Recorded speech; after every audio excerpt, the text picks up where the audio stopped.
shit. Hold on, I forgot to close the door. Oh, give me a second. Door closed. Alright. Oh man, we're back! I forgot to open the game. Let me do that real fast. So I can't open. Oh, quit. Yeah, there we go.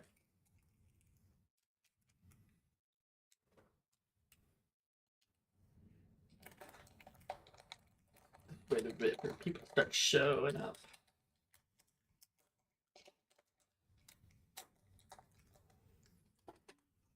Oh, okay, there's the game. Alright.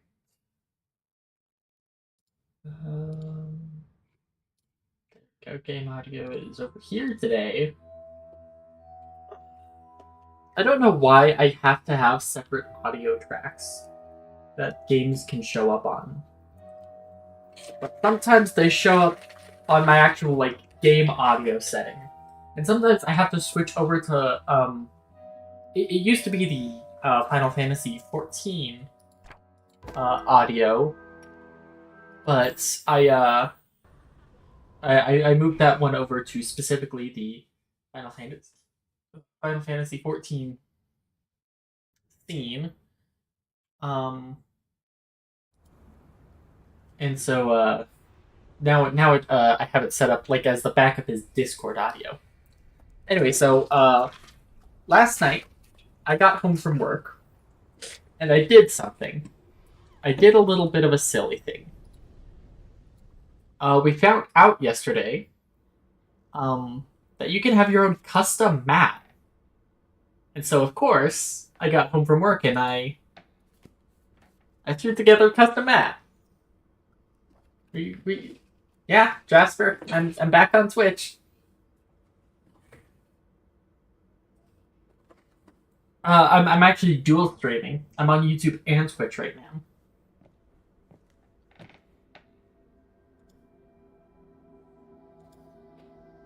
Why? Well, because growth on YouTube is pretty much non-existent.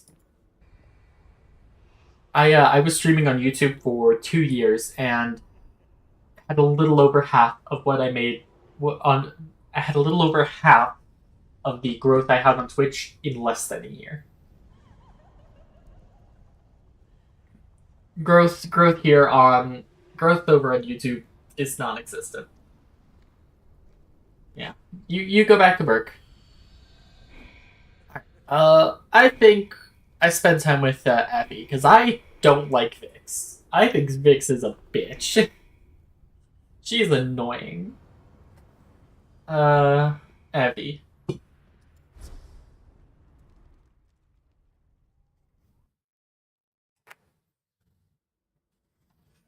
I decided to check out Glimrod's library. When I was a kid, I loved to read. My brother Merritt started me early. He used to wait until our parents were asleep and then drape a blanket over the lamp between our beds. He'd read me whatever strange scraps he managed to find at the local library. I would fall asleep with a smile. He was kind like that. Good in every way. Glimrod's shelves are nothing like the small hovel publicly available books back home. They are of a dark Titus oak. Upon first look, there's seemingly no order to them. Some shelves are short, maybe 3 or 4 feet, and others are tall, stretching up to an arched ceiling.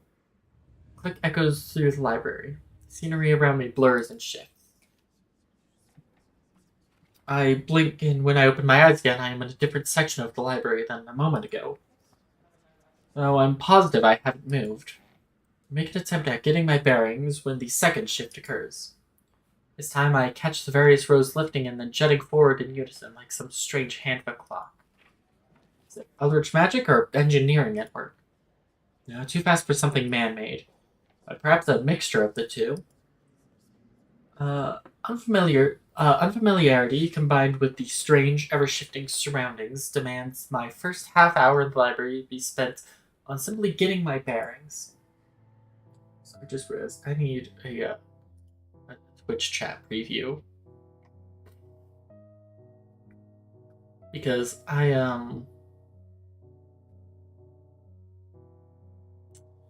I need to be able to see when people drop some redeems.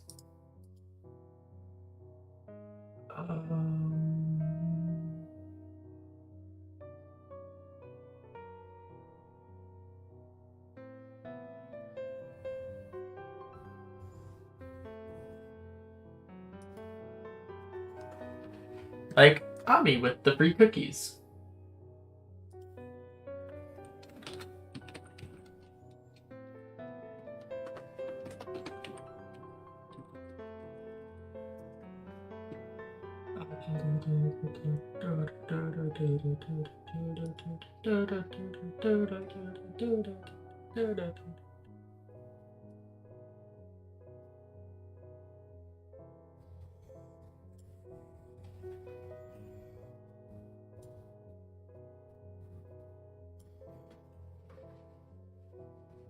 And the first.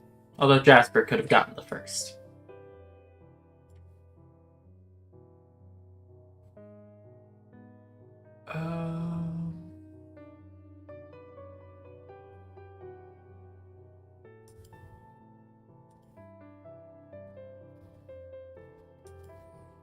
Okay, I'm doing all right.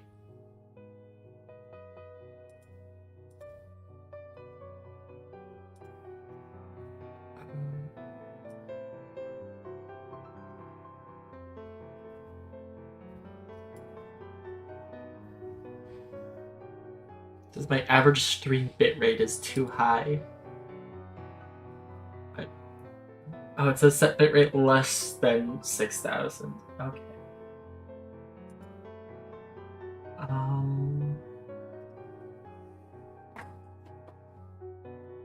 Hold on. Yeah, we are continuing. Let's see. Output. We'll drop to 5,900.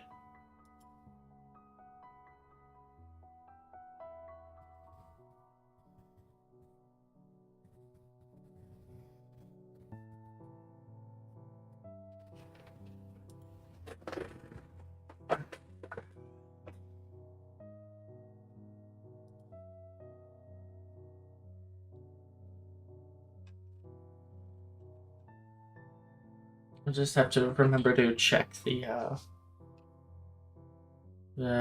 Twitch reward request queue. Why is that such a mouthful? Can I get like a pop-out version of this?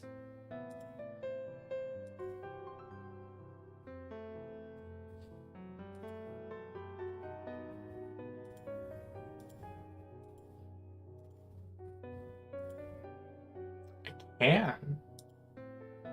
So can I?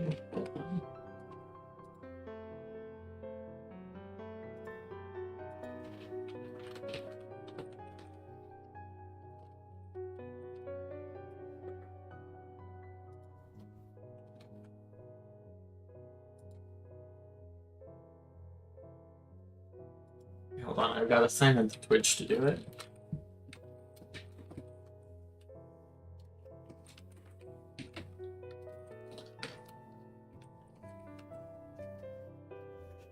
Now I've got them. Jasper, okay, Japper. Link me good near automata mods. Jasper, you're the one who I went to for near automata mods.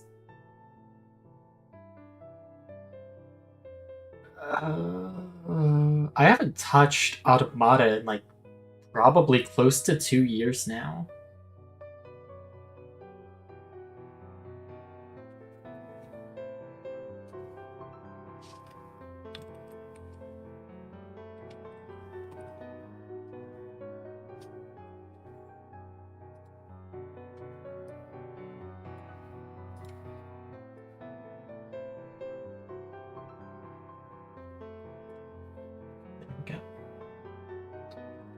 This should be good.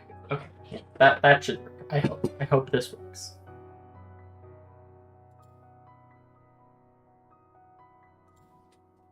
All right.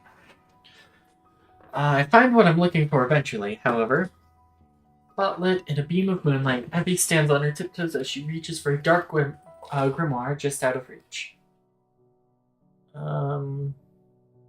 Ask her if she needs a hand. Need a hand? She jumps nearly half a foot as my voice startles her. After a beat, she shakes her head. She reaches out her hand again, this time with the accompaniment of a gray shade aura outlining her silhouette. A strong gust pushes through the narrow channels of the library, navigates the shifting shelves like a snake until the impact strikes the opposite end of the shelf before us. This book fell steadily into her hands, though about half a dozen other books fall as well. I quickly help her pick those up. I was trying to find a librarian, but maybe they're off campus for the time being. Evie shakes her head. She points behind me where a small black cat wearing a blue checkered scarf holds little trolleys of books with a harness. The harness is ornate, and the emeralds set into its fixtures give off a slight shimmer. The trolley, which is stacked to the brim with at least 100 books, seems to follow the cat by way of some invisible wire or rope. Or eldritch force, most likely. The cat stares up at me with a look of abject fury. Meow. He wants you to move. Oh, sure. I scoot out of the way, and the little kitty trots by with his trolley of books. I open my mouth to ask Evie the obvious question here, but honestly, after the last few days, this is likely not the strangest thing I'll witness today, so I leave it alone. Are you lost? Lost? No, not at all. You're trying to find a book. Actually, I was trying to find you. If you're busy, Evie, I understand. But honestly, all of this stuff, I motioned to the strange shifting library. To the librarian that is also a cat. It's all foreign to me and a bit confusing. You seemed really knowledgeable when you were telling me about Shara Ainfel the other day. I was wondering if I could pick your brain. Or maybe you could recommend some light reading. I flash her a smile and realize my heart is beating really fast. I let out a shaky breath in hopes of calming myself. Anxiety, thine bitter mistress. Why must you make it so difficult for me to speak casually with new people? Want to know more about the Pact-Sworn world? Yeah, I mean, if you don't mind. I don't mind. Alright, what's your favorite tome then? For beginners, I mean. Einfel's Introduction to Elder Evils. Wow, you answered quick. It's a really good book. Plus, she wrote it specifically for those new to the Eldritch Arts. Make a mental note, replaying the title 7 times in my head so that I don't forget. I have already forgotten. What is it? I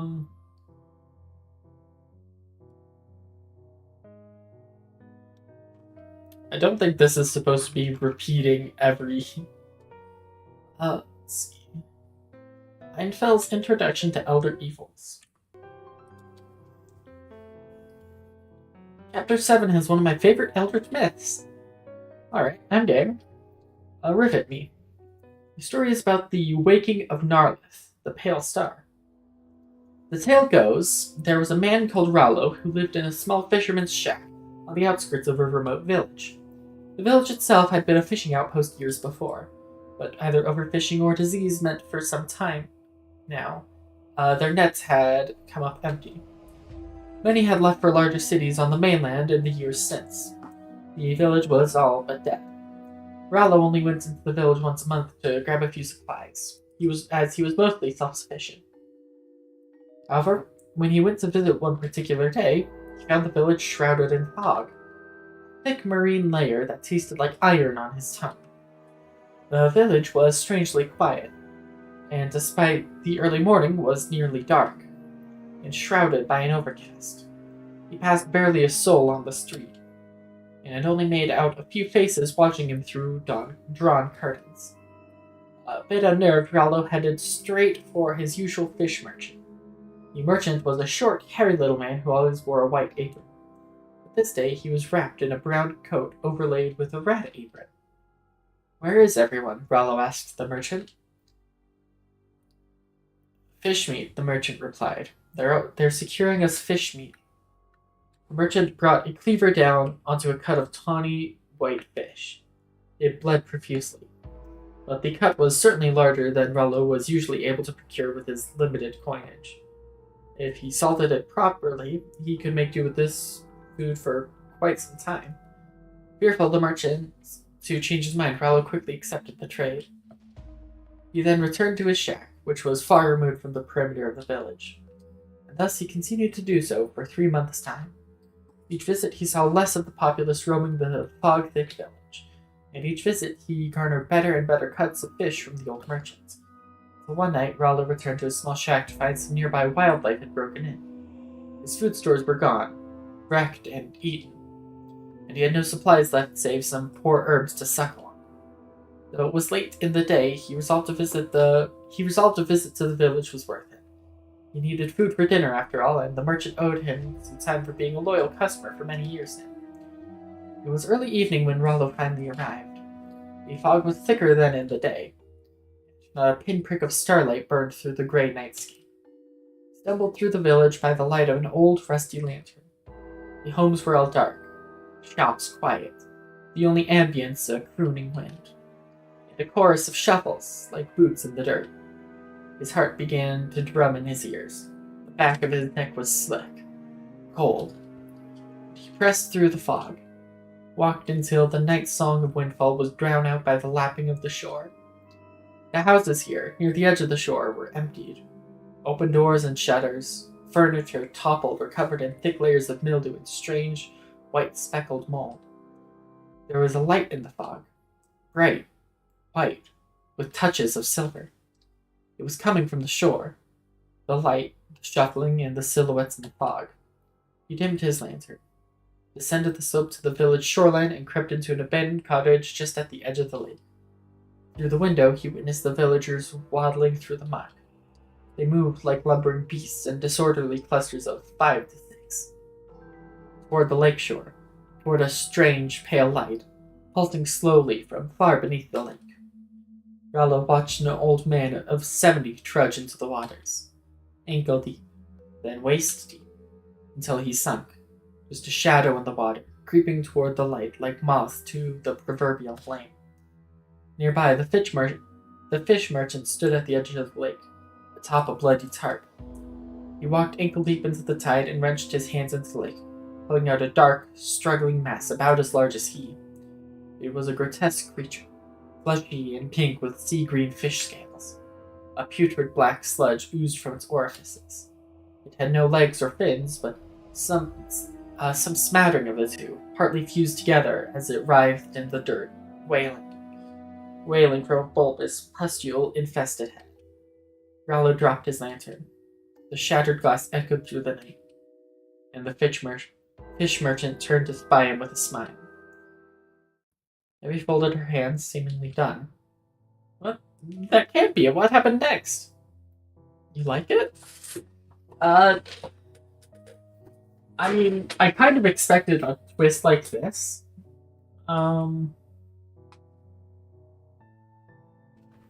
A bit too creepy for me, though I guess I'm invested now. But, you know what? No, I'm going to encourage you. Evie enthusiastically pulls an enormous book out of her bag and hands it to me. You should read the first few chapters, for context. But if you want, I could tell you the rest next time. I open the book to a page near the middle. The print is old-fashioned. The pages themselves high quality. They carry that particular musk one can only experience in old bookstores or a grandparent's forgotten library. There's something soothing in it. I'll start reading tonight. Really? She's so happy. I love Evie. I think Evie is probably my favorite character so far. I do not trust like a single other character we've met. I think the next most trustworthy is Professor Yara. Sure, of course. It's not like I've got a lot else going on anyway. And frankly, you've got me pretty curious. You're a good storyteller. How did you get into this kind of stuff anyway? Eldritch lore? Well, my parents are actually researchers for the Institute of Verity. The Institute of Verity? That sounds familiar. I think someone from there attended my trial. Your trial? Oh, Before Gloomrod, I was kind of locked in the Pale Gardens. You were in the gardens? Yeah, I hope that doesn't... Oh no. Evie. What were they like? Did you see any strange happenings? How far into the facility were you? Mostly I was just in a dark cell. Oh, right. Sorry. I try to force a nervous chuckle. It's fine, Evie. The Pale Gardens were made by Shara and Info. Sometimes I forget and get carried away. The Institute of Verity is an assembly of eldritch researchers. My parents specialize in ancient lore and secrets. So does that mean your parents are Pact-sworn too? Effie nods. My pact is hereditary. She doesn't even have, like, tragic baggage to come with her. I think she is, like, the perfect character so far. And since my parents were always traveling all over as part of their work, I spent a lot of time at dig sites and eldritch libraries. Well, it's certainly much more exciting than my childhood. It's fitting that you take after your folks. Yeah, oh god, Taro, shut the fuck up. This is clearly a sensitive topic for her. I'm about to ask her another question. A high-pitched hiss startles me from behind. The librarian, I can't believe I'm calling him that, bares its teeth at Evie and I. Evie? He says the library is closing for the day. Oh, got it. Hey, do you speak cat, or... No, why do you ask? Never mind. Evie grabs a couple of books off the shelf before I walk her out. She mentioned that she frequents this part of the school if I ever need to find her. I suppose if I ever want to hear the rest of that story about the fishing village, I should look for her here again. I do want to hear the rest of that story. Oh god, community center is gone.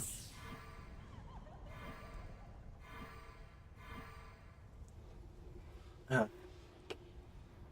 More Vix. I mean, I guess I'll eventually spend time with her.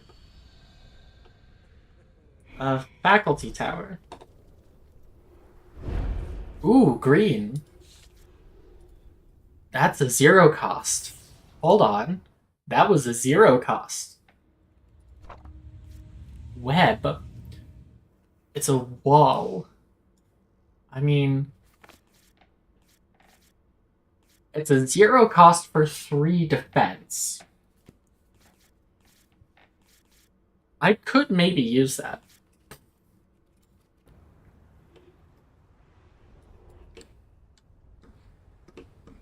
Arts Center. Fuck it, let's go for another green one. I assume it's like Windowmancy or whatever. Eldritch Roots. When it's blocked, opponent loses 1 energy. I don't know if... I'm not a big fan of the if blocked or is blocked stuff. At least on stuff that small.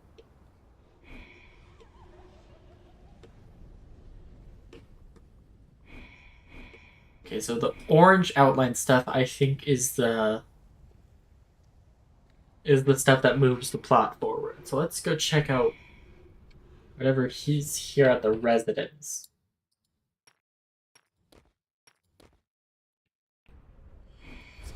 I don't think it's a game.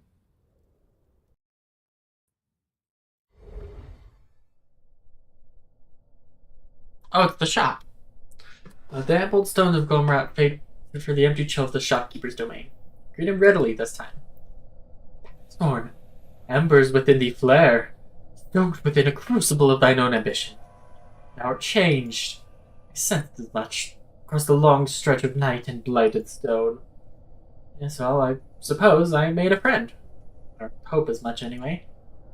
He's agreed to help me with my training. You know, to avoid execution and all that jazz. Thine companion beseech thee to awaken the fires within. The shop extends mine gratitude. For we are, both of us, increased. I'll, let Trent know. In any case, I haven't needed to become much stronger, or at least train up my spell control a bit. Apparently I'm horrendously out of depth in that category. Little pact-sworn, the hunger of stars knows not what bounds your pale host imposes upon. A star's duty 'tis only to burn. Thou wouldst do well to remember thus. But if thy seeketh power in the ritual cards, I shall kindly oblige. Come, sit beside me awhile, that I may feast upon the ashes of thine ambition. I forgot that this was the shopkeep. Sorry, dude, but I am a little broke right now.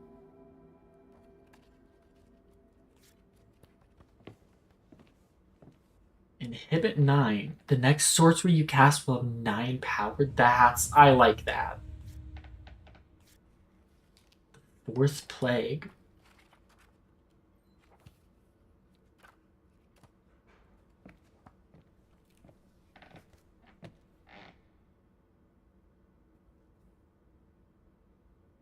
I like that. That's a good ending spell.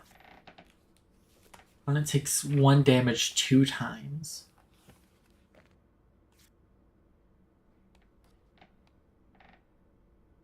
Oh, that costs a reserve to cast. I can't buy anything right now. I forgot that that was the shopkeeper icon.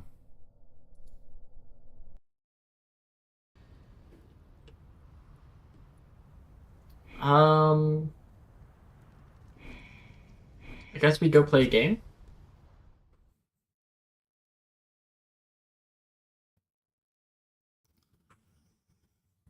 On my way through the residence hall, I spy a shadow sitting on an open windowsill.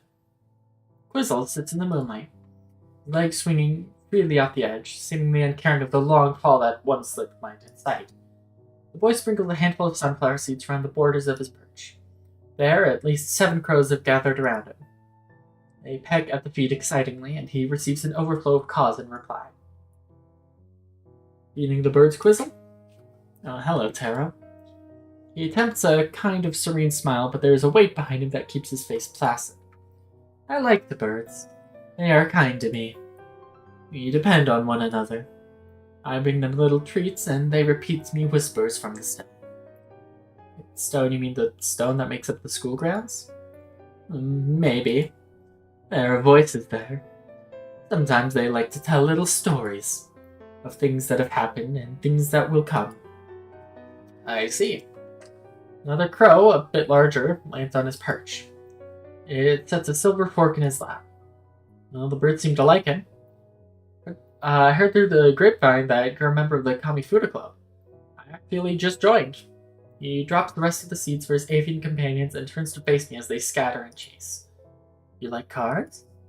I don't dislike them. But if I'm being honest, I didn't have much of a choice. He tilts his head. I'm zooming in on him. His pupils shine with strange white ambiance. Mary, Mary cast a spell all the while she dreamt. Brought her brother to the knell, awoken to lament. Now she rests in the gardens, trapped in stubborn stone. From the host she'll get no pardon and wither soon to bones. Children's rhyme? What does that mean? It's dark. So dark, and not a sound since the guard brought you your last meal. All there is to do is to count heartbeats and think of a distant stage. I'm afraid of going back there, to the gardens. Yes, I think I am. He nods absently. I understand. The crows once told me that no one should have to fear tomorrow. I agree. His cards scattered like leaves in the wind, orbiting around him like a celestial body to an anchoring star. KAMIFUDA, I challenge you, Taro. Today we shall make you stronger. Alright, so he's probably using that like wind. Like these windomancy cards we're just picking up.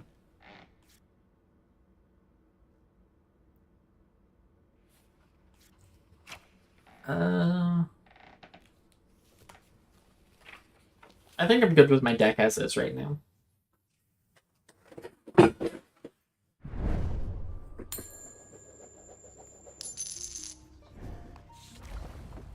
Alright, let's go. Eldritch Roots.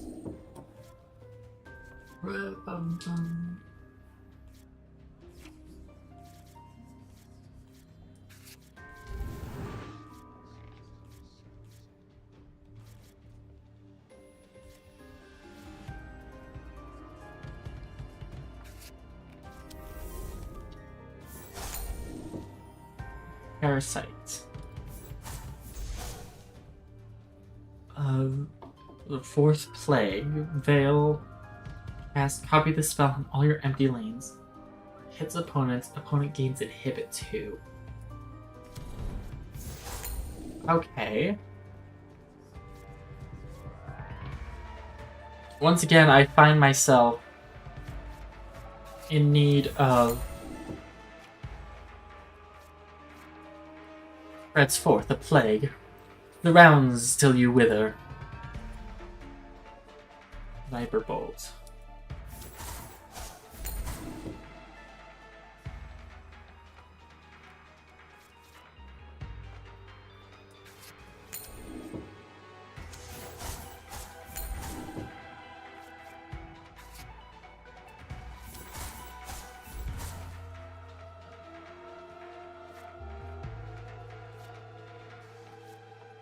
Well, let's hope he doesn't have an answer to this.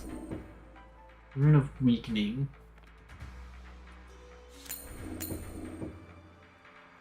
Opponent takes 1 damage when it fights. Hits opponent. Opponent takes 1 damage. And, yeah, okay. He's able to hit my...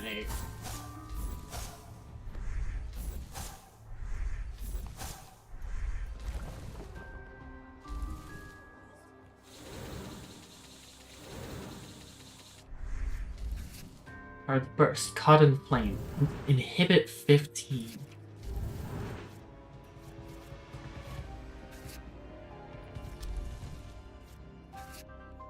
You could not divine your future. It is an infinity lived in fire.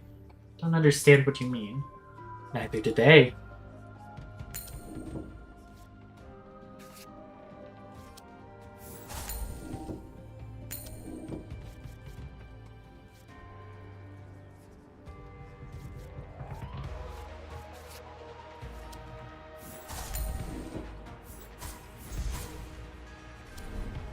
Oh my god, this shit again.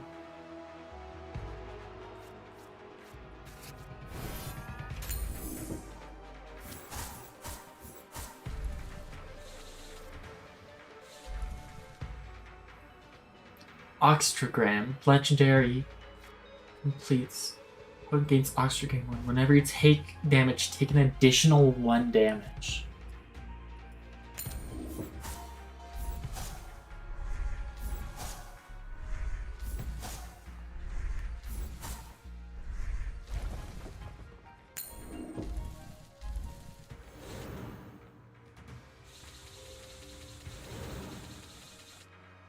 Whatever poisons you've used, I'm still standing. Won't back down even if I have to fight you puking. The crows are doubtful. They say you will fail. Many times and none. Sting. Parasite.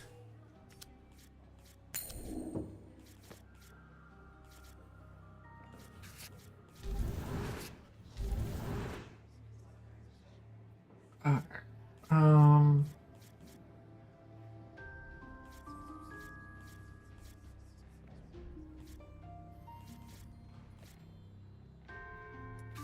That was Vanguard 12.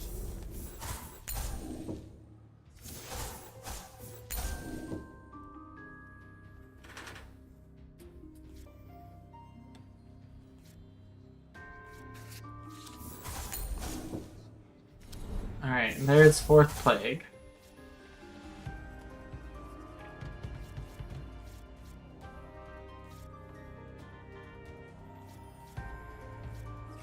Well, I guess I have to lose the energy.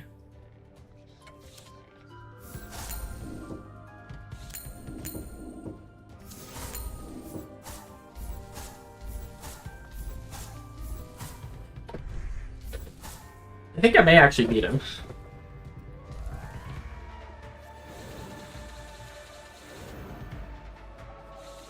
Inhibit 13 on me.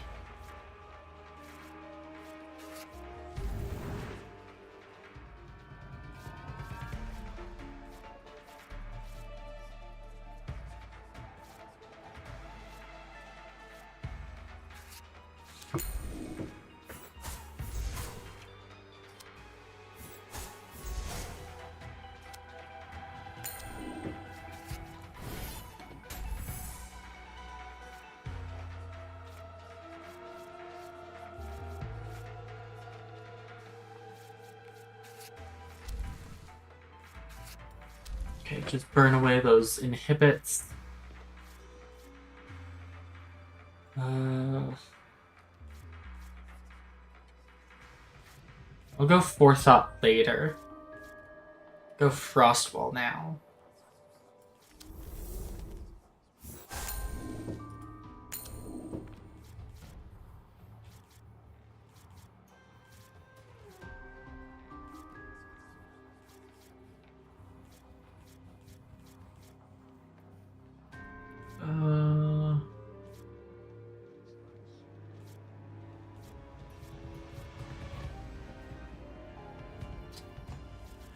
No, I'll drop Arcane Explosion.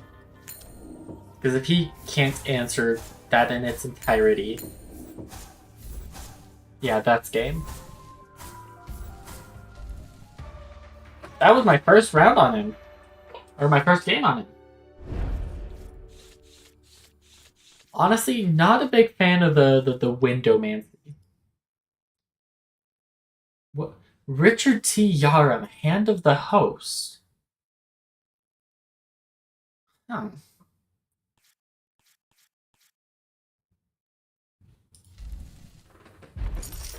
And then 45 Minecraft Redstone Dust. Weasel retrieves his deck, dusting remnants of thanotropic light off his coat. His visage is distant.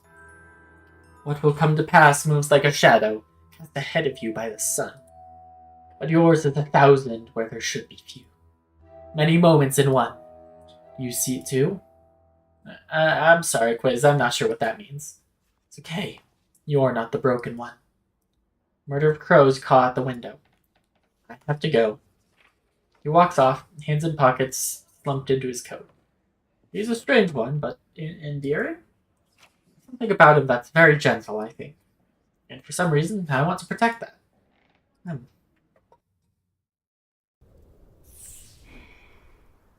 Let's go spend our Minecraft Redstone Dust.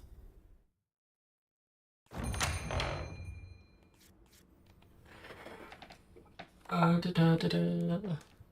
want to buy Catalyze 3. Next source you have will be +3 power. I like that.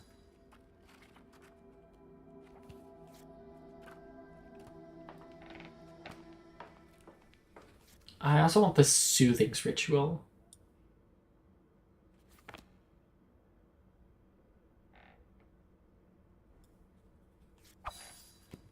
And I have 18. I don't know if I want this 4th Plague or another Frost Ring. I think I'll go 4th Plague.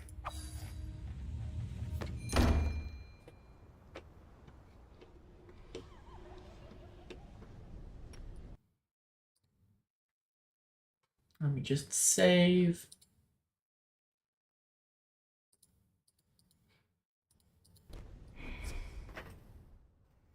Alright, Vix, what the fuck is up with you? The quiet gnaws, like little fingers scraping at fresh scabs. Trying to open recollection I'd rather, just for a little while longer, keep well buried. Glomart's dormitories are too empty. And I, too anxious to sit in silence any longer. I find myself craving an old comfort. Or at least, something familiar. Having an inkling of where I might find a bit of music, I start to head towards Glomart's east wing.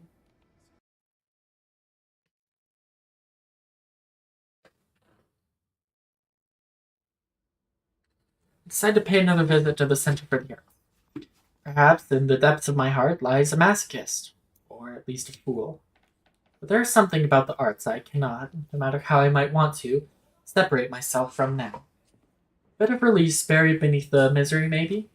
Or perhaps I'm just afraid to try anything different.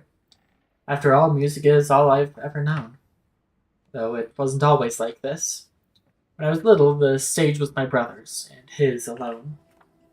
I didn't have his talents, I didn't have his dedication. For years I tried to become what he had been for my parents. But for all my efforts, I was hardly a shadow. One of a spectre at that.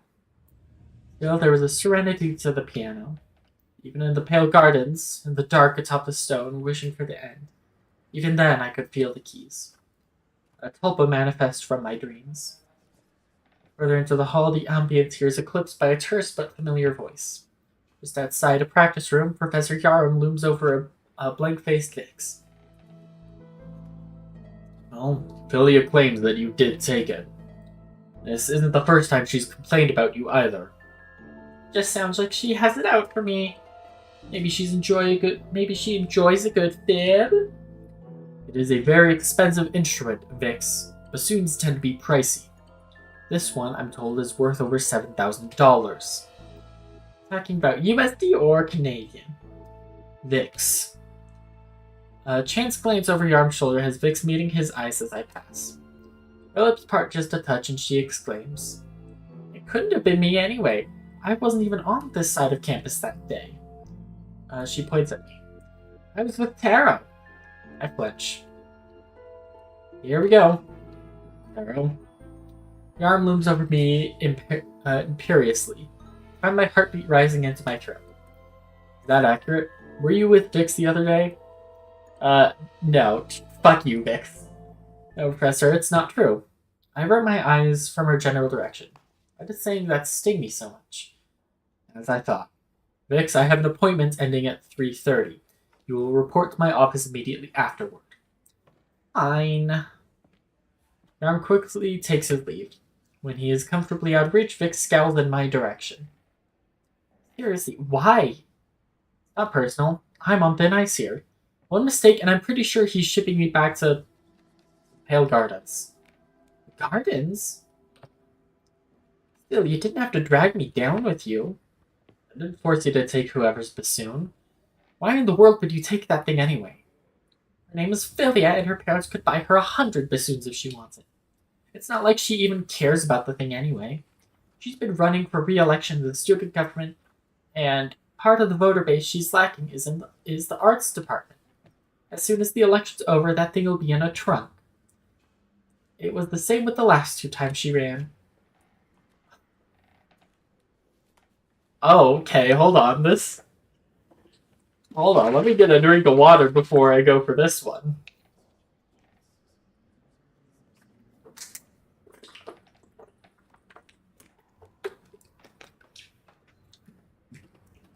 Last year, the LGBT community on campus wasn't favoring her much.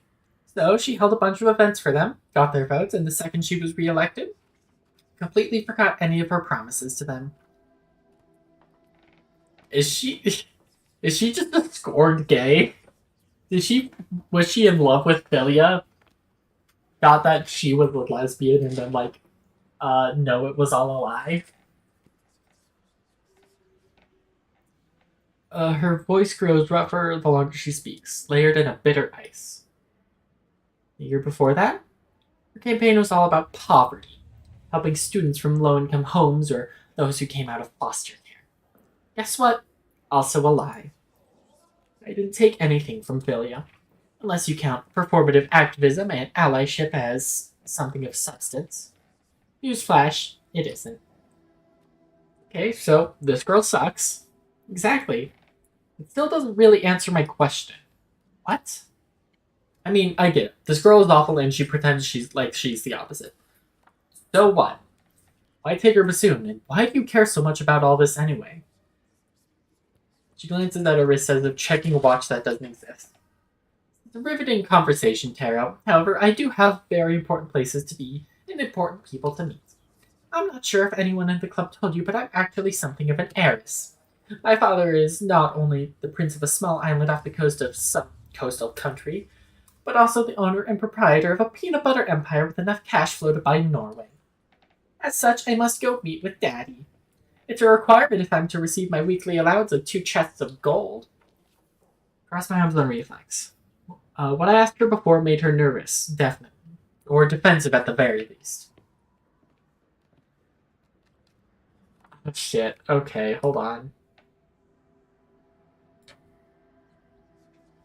I don't know how to talk to you.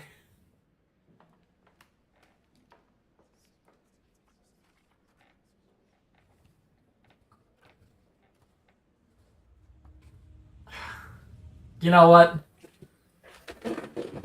I'm going to be uncomfortably real right now, Vix. I've had enough of your games.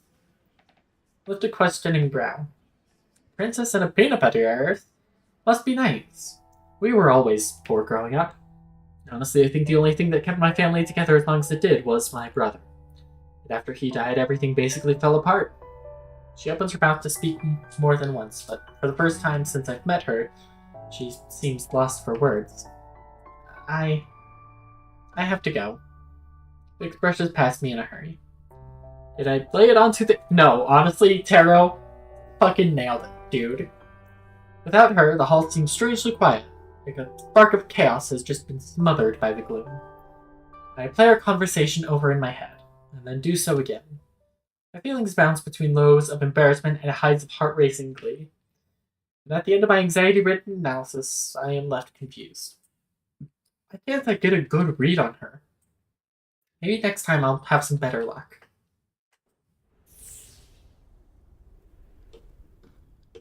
I mean, it looks like just the causeway. Let's do a quick look over the deck. We got this Soothings ritual.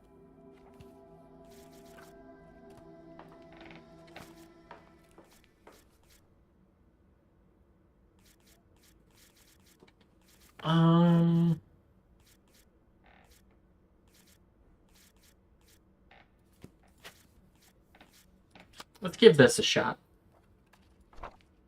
And then we got this Tidal Wave spell.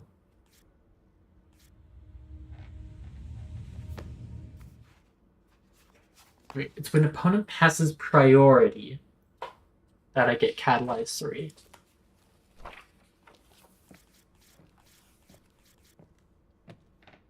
This Fourth Plague seems interesting, but that would drop my health down to 68, and I don't want to go that low with how few recovery spells I've got.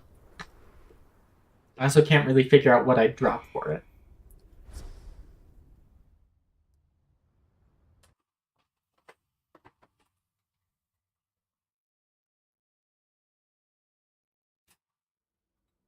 Late into the afternoon, Trent closes our training session with a few finer points. Meanwhile, I massage my sore rear after being knocked on my ass so many times in our duel. And remember to visualize. The cards are doing the heavy lifting for you now. But when it comes to time to cast your own spells, you'll need to picture the Eldritch formula yourself. Easier said than done. Quite true, but you're doing well, Taro. Tomorrow, I think we'll go over some fundamentals on the different paths of Eldritch magic. If we're lucky, we may be able to find you one that you're suited for. If that happens, it'll make our job that much easier. As much as I like beating my head against the wall, easy does sound appealing at the moment. Oh, don't worry. There will still be plenty of head beating. Trent shuffles his deck back into his card case with a snap of a finger, commanding the cards to their home with an eldritch trick of the wind. I, on the other hand, struggle sublimely as I pick up my deck the old-fashioned way. I pick up my last card, I catch him sizing me up from the corner of my eye. Taro, there's something I've been wanting to ask you. I'm an open book, Trent. Besides, I'm 2 shakes removed from owing you my life at the moment. Well, I'm not the kind of guy who likes to hold favors over people.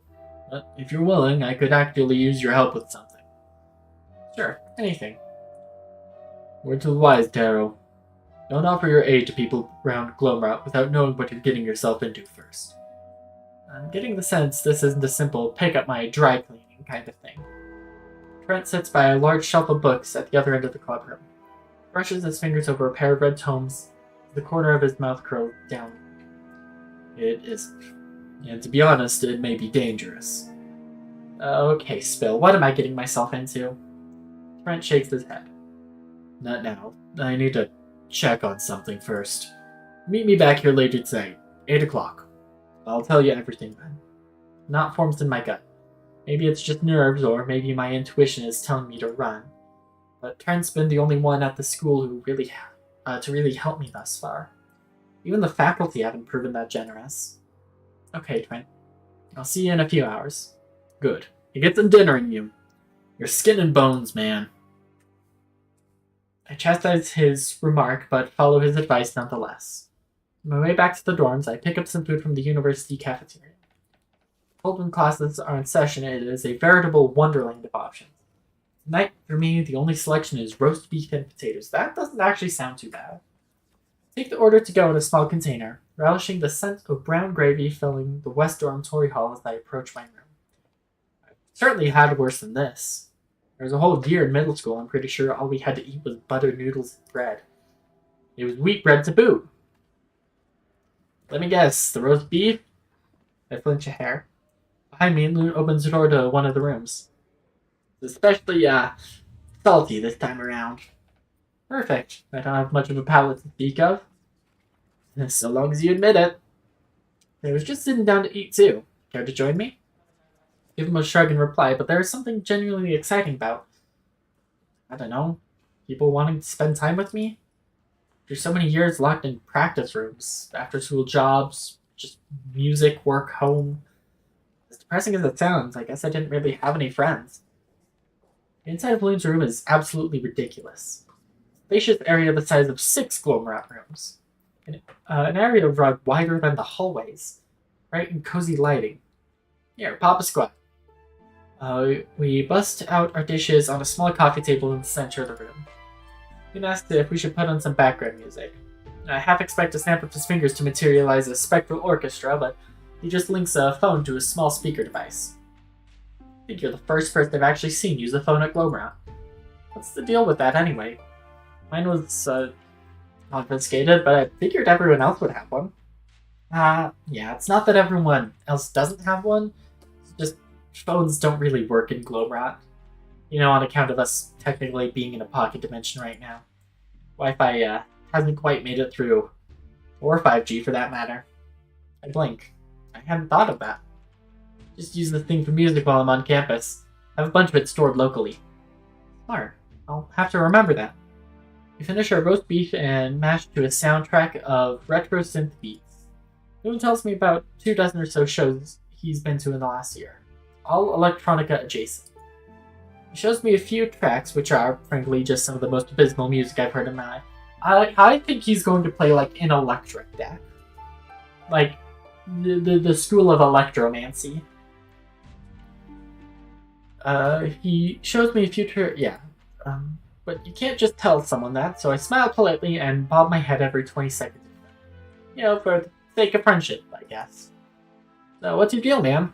What were you up to before being shoved off to this place? I was in jail for a month. Well, that's a palm. I don't mean any of that miserable Eldritch Pact stuff. Like, what was your life like? Exhausting. Exhausting, really? What was so rough about it? Where to start?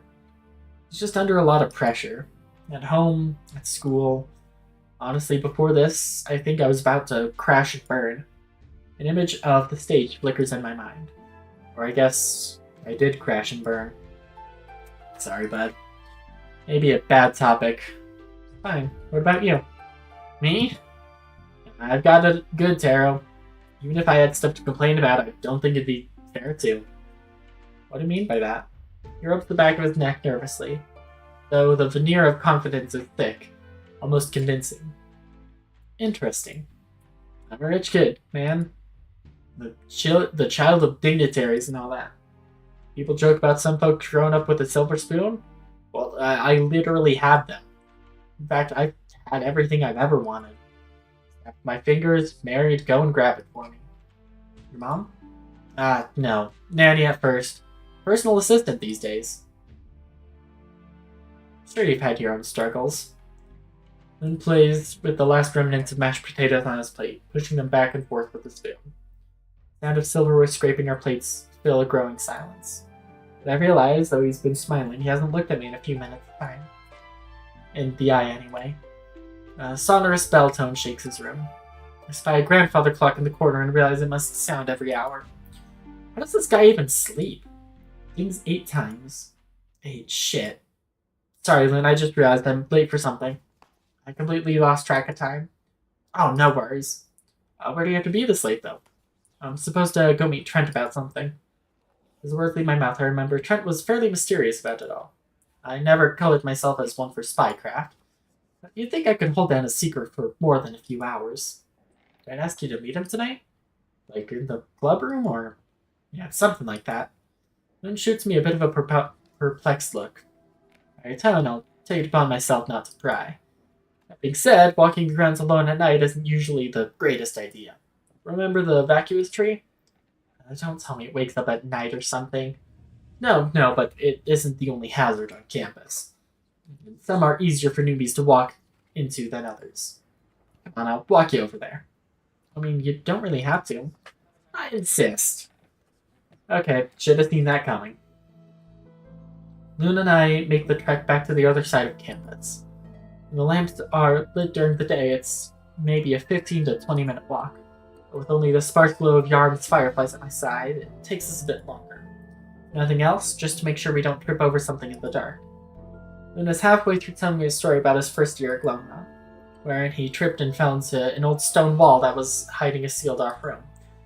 He begins to do a very poor impression of what I think is some sort of cross between a bear and a ghost. Or perhaps the ghost of a bear? Either way, we arrive outside the club room just in time to stop him. Front doors open upon arrival. The room itself is dark. In fact, the whole hallway is near pitch black, as if even the twilight cannot penetrate this little corner of Glomrath's stone. Wonder if he left early. I'm a bit late. The club room is open. He never leaves the door open when he's on his way out. In fact, Trent even got a transmutation expert to put a hex on the door. You open it without a key, it turns you into a raccoon. I wish I wasn't going to say anything, but you and he seemed strangely enthused by that notion. They're nature's little bandits. So I keep hearing. Looks aside. Finish his sentence for him. The lights. Yeah. Moon and I exchange a look of concern, creep toward the door in a surprising display of synchronization. Either way, we arrive outside the club room just in time to stop him. The front door is open upon arrival, and the room itself is dark. In fact, the whole hallway is near pitch black. Yeah, okay, we already went through this. I open the heavy stone slab a smidge more so that we may shimmy through the crack. It creaks loudly. Damn thing. And I wait a hair, listening for any movement in the dark. When none comes, we head in. Inside, the clubroom air is cool. Still. There's a strange texture under my shoes, like gravel or maybe a coarse soil.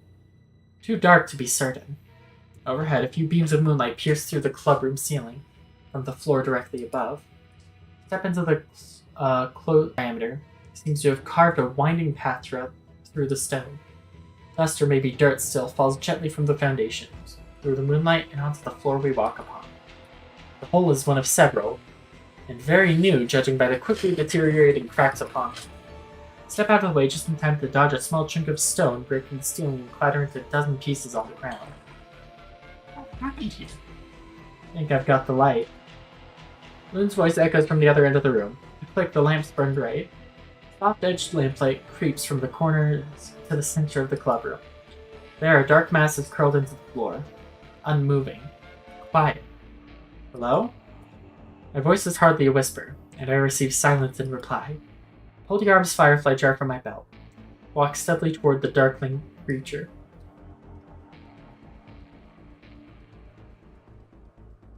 Illuminate it. Body is contorted, face pale and twisted in horror. His eyes are wide and milky white, mouth frozen open as if perpetually screaming. A dark sludge, too thick to be blood, runs out in a thin stream from both its nostrils and ears. Its legs are bent backwards, shins broken forward, and thighs forced back. There are scrapes on its fingers. Blood drips like a leaky faucet, filling the silent chamber with the tap-tap-tap of consecutive drops, where a nail was bent back and nearly torn clean off. The smell is thick, rancid, as if it's been here for days, not hours or minutes. Set the fireflies down gently by his face, and cover my mouth, forcing down a spurt of vomit. Moon's footsteps echo at my back, curses under his breath. Trent, what have they done to you? But Trent's corpse does not reply. Well, I guess Trent's not the one betraying us. By his direction, I hold Yarm's fireflies in my lap, tight, like a steel trap. An additional trio of twinkling jars float about my person. He watches for any waver in their light, as if his own life depends on it. Though it has been made abundantly clear to me that if I am caught in a lie, it is my life that will be forfeit. Precision, Taro. I need precision from you. It was at least 5 in the afternoon, and I'm certain it was before 5:30. I'm sorry, I don't, have a watch, or a phone for that matter. And that is when you left the clubroom. Correct. He suggested that you returned to the clubroom later that night. He did. His exact words? I don't remember his exact words. Yarm spares a glance at the fireflies. When they do not waver, he rephrases his questioning. To the best of your recollection. He told me he needed my help with something. He mentioned that it might be dangerous. That he didn't usually like calling in favors, or holding them over people. Got the sense that he... Fact, Taro. I'll ask for your analysis of the situation if and when I desire it. Yes, sir. He also mentioned that I shouldn't take on favors for people at Glomra, at least without knowing what they entail beforehand. Trent was astute in that notion. Yeah. Seemed to me he really looked out for people. Take a moment to rub my eyes. Barely 2 hours of sleep has me running on empty. Kept functioning on a cocktail of endorphins. Just beside Yarm hovers a small notepad. An enchanted pen transcribes my every word and has done so for the entirety of our conversation. Yarm rips the relevant pages from the notepad and folds them into a manila envelope. He then pricks his finger with a long white needle.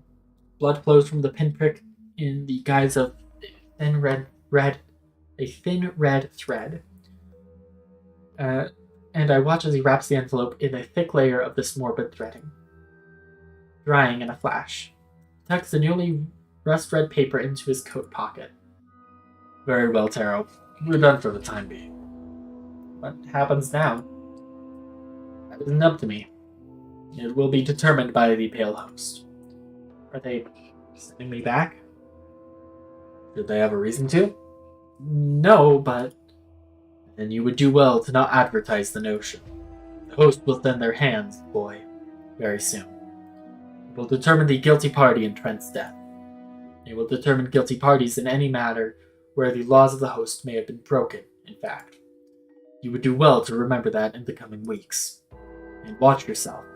Think on your actions carefully. The hands? I'm beset by a brief shiver. I've met a few of them. Yes, I imagine you are quite familiar.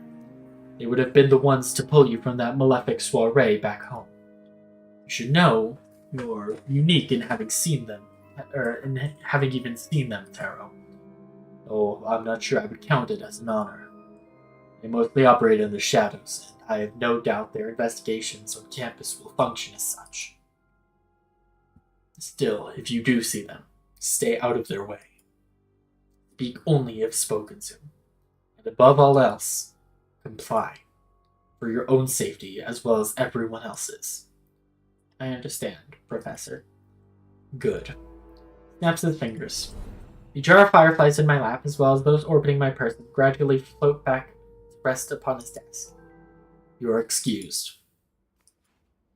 That's it? Shouldn't I don't know, be helping in some way? Absolutely not, Taro.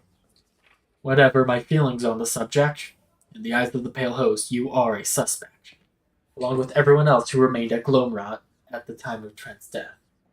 Would you mind if I need help? Oh, okay. That just took you an hour to send. It is why we will be confined to campus for the duration of the investigation. And you are, under no circumstance, to participate or interfere in this matter. I understand. Do you? I hesitate for a heartbeat or two, though only just. His little lie detectors, the fireflies, are no longer near me, and so my lie comes easy. I won't interfere. Good. Be on your way then, and do be gentle with the other club members. They knew him far longer than you. I exit Yarm's office in a daze. My stroll through the faculty offices is quick and feverish. Professor Yarm only wanted facts, logics, and certainties. But truth comes in many forms, and mine is thus. Trent is dead. I cannot shake the notion it is somehow my own fault. He was the first to leap to my aid, offered his help when he didn't need to. Judging by how others in the club regarded him, I doubt I'm the only one. I don't know what he needed me for that night. But if I'd only showed on time, maybe... Shake the thought from my mind. Hypotheticals are pointless now. Trent is gone. Which means the only thing that matters now is finding out why. Maybe that makes me a target for the Pale Host. But I was already that. If I have to go back to their disgusting little prison, at least this time it'd be for something I didn't regret. Still, if I'm going to be probing the school for answers, I'll have to be subtle. If the hands of the host are investigating, there's a chance they're already inside Gloomrat's walls. But commiserating with friends isn't unusual in times like these. And even better, it's an opportunity to ask the other club members if they knew what Trent might have gotten into. Maybe offer my condolences as well. I should try to speak with them all soon. But first, where to? Trent's complete the prologue.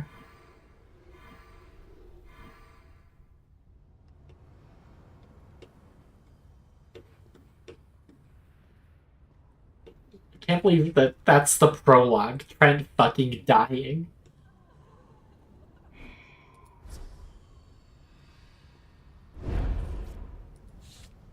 What is this? What the fuck was that card? That was white magic. Planar block. Wall Veil. Fight opponent gains Divinity 1. Prevent the next one time you would be dealt damage. I don't...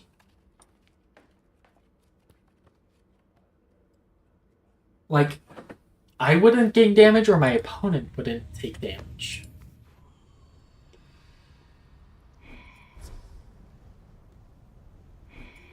Oh, do I have to talk to the library before I go up to the upper library? I'll hold the KAMIFUDA club off till last. It is quiet here. Filled with an eclectic collection of scrolls and tomes and strange textured books. Ones that I find myself hoping aren't bound in human flesh, but prove a fine enough distraction regardless. Eventually, I find myself in a new section of the libraries. There are small assortments of desks and cubicle spaces for individual study. I'm just about to leave the hall when the glint of candlelight on glasses catches my eye. Maybe it's a little too perfunctory. Evie, what the fuck does that word mean?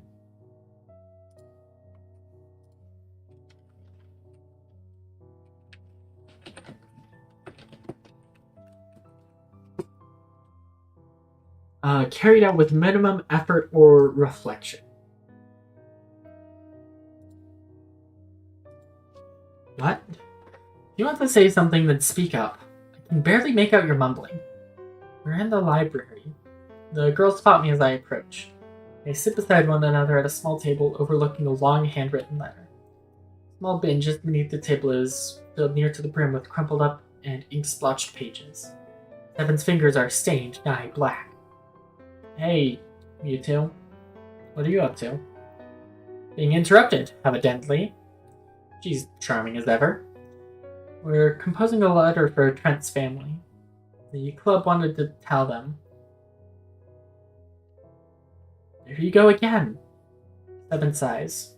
Those bastards in the Pale Host won't let us leave campus. Even for his fucking funeral. Honestly, telling him how much he meant to the club is the least we can do. It's really thoughtful. I don't suppose you need any help? I didn't know him for long, but I think he was the kindest person I've met at Gloomrat. Didn't hesitate to jump in and help me with my own problems, you know? Evie nods in agreement. Meanwhile, Seven kind of squints at me. You any good at writing letters? The somber kind, for that matter? I wrote some essays in school. Yeah, because a report on sea cucumbers is so narratively demanding. I actually did write a report on sea cucumbers once. Did you know when they're scared they can actually forcefully expel their own organs? They can grow them back later. Okay, yeah, probably not a relevant skill. Seven is a really talented writer. Her words had me in tears earlier. Only because you're a talented editor, Evie. Your proofreading skills are campus legend. Well, it sounds like you two are better equipped than me. Still, if you need me to distribute it for signatures or anything, I'd be happy to. Might just take you up on that. I almost asked them if they knew anything about Trent's activities of late. Bye-bye, yapper. But the pair returns so quickly to their text that I find myself not wanting to interrupt. Head back out the way I came, still hearing Seven's harsher voice traveling in the library rafters. I think back to the club's movie night. His mere presence halting Loon and Vix's bickering, his ample attempts to get Seven out of her room. Even in death, you are bringing us all together. A knot tightens in my throat, and I find myself remembering my brother. It's always the good ones that go, isn't it?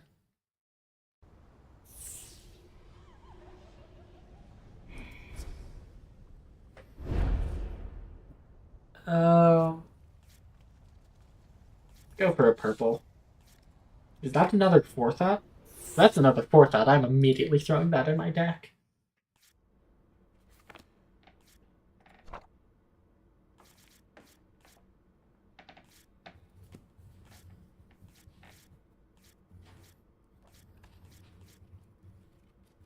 Oh, it is.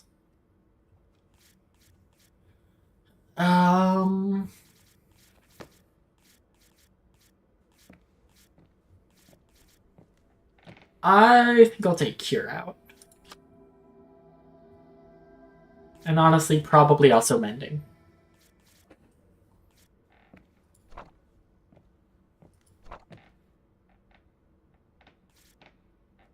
I will take another Frost Wall onto Frost Ring. Actually, I can't. I can only take one of them. I think Wall is a good one to take. Keeps my deck cost relatively low. Only got 2/3 cost spells in the entire deck. 2/2 costs, everything else is cheap.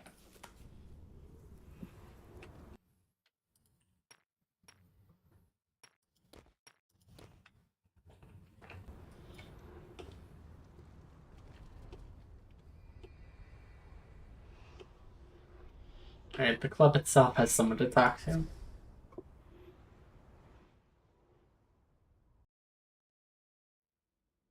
The air outside the KAMIFUDA clubroom is especially heavy today. Stand outside, hand gripped to the doorknob, heart thumping like a funeral drum march. Barely a day's passed since Loon and I found Trent's remains. I find myself feeling strangely numb, plagued by the thought that if I just turn enough corners, I'll find Trent standing there. The whole thing having been proven an illusory joke. But I push open those heavy clubroom doors. And there in the center, Vix scrubs the floor with a soaked towel, while Loon sits balled into a corner. His eyes are vacant, staring into the open space before him. Vix looks over her shoulder as I enter. She brushes a strand of hair out of her face and drops her towel into a nearby bucket. It's filled to the brim with brown and red slop. There's a spare bucket in the corner. Care to give me a hand? She points to the pail of soapy water, still pristine beside Loon. I nod. The bucket is heavy, and I'm forced to employ a mantra to lift with my legs. Tap Loon's leg gently with my foot as I pass. Hey, buddy. You get any sleep? Sits unmoving for 2, 3, maybe 4 seconds. Then he blinks, registering my voice. Oh, Taro. Oh, yeah, I'm good. No worries. You've got the bucket. My bad, I was supposed to be helping Vix with that. Each smile is a bit too big. Each laugh is a bit too hard. I've got it, Loon. Why don't you take a load off? Sure. Thanks. I joined Vix near the soap-sudded center as she returns with a fresh pail of water. 3 dark brown blotches stained the clubroom floor. A bit faded for her effort, but only just. Point to the largest. I've got this one. She only nods in reply. We scrub in silence for more than a few minutes. The water and soap and whatever lemony concoction Vix has mixed into the buckets hardly makes a dent. He continues scrubbing regardless. Is he doing okay? My voice is low, a breathy whisper. He'll be fine. Loon's always fine. I'm sorry. I mean, I know I'm new, so I didn't know him nearly as long as the rest of you, but I'm just sorry. Vix's scrubbing stops for a single beat before she continues on. More than anything, he'd want the club to keep running. At a clean-looking floor. He had four mothers. And all of them were maids. I stifle a chuckle. Oh, really? Maybe.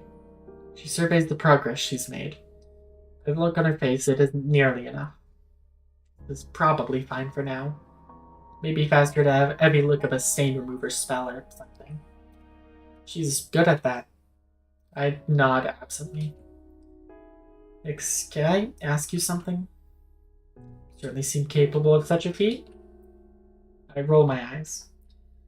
I think Glomrod is still pretty new to me, so I know there's a lot here that's dangerous. I'm just wondering if you know if Trent had been messing with anything that could have. I don't know. Professor Yarm asked me that, and told him the truth. Trent got involved with a cult of tentacle-faced alien vampires. Ones sent to infiltrate the upper echelons of human society. Only he realized the gravity of his mistake too late, and when he tried to warn us all, they silenced him for it. Uh-huh. She glances away for a moment, with a touch of glisten to her eyes. I'm not sure, Taro. Knowing this place, there could have been anything. She takes her bucket back to the sink in the next room without another word. Spend another half hour helping her straighten up the clubroom. Afterward, I volunteer to walk Loon back to the dormitories, and end up feeling all the more fragile for her.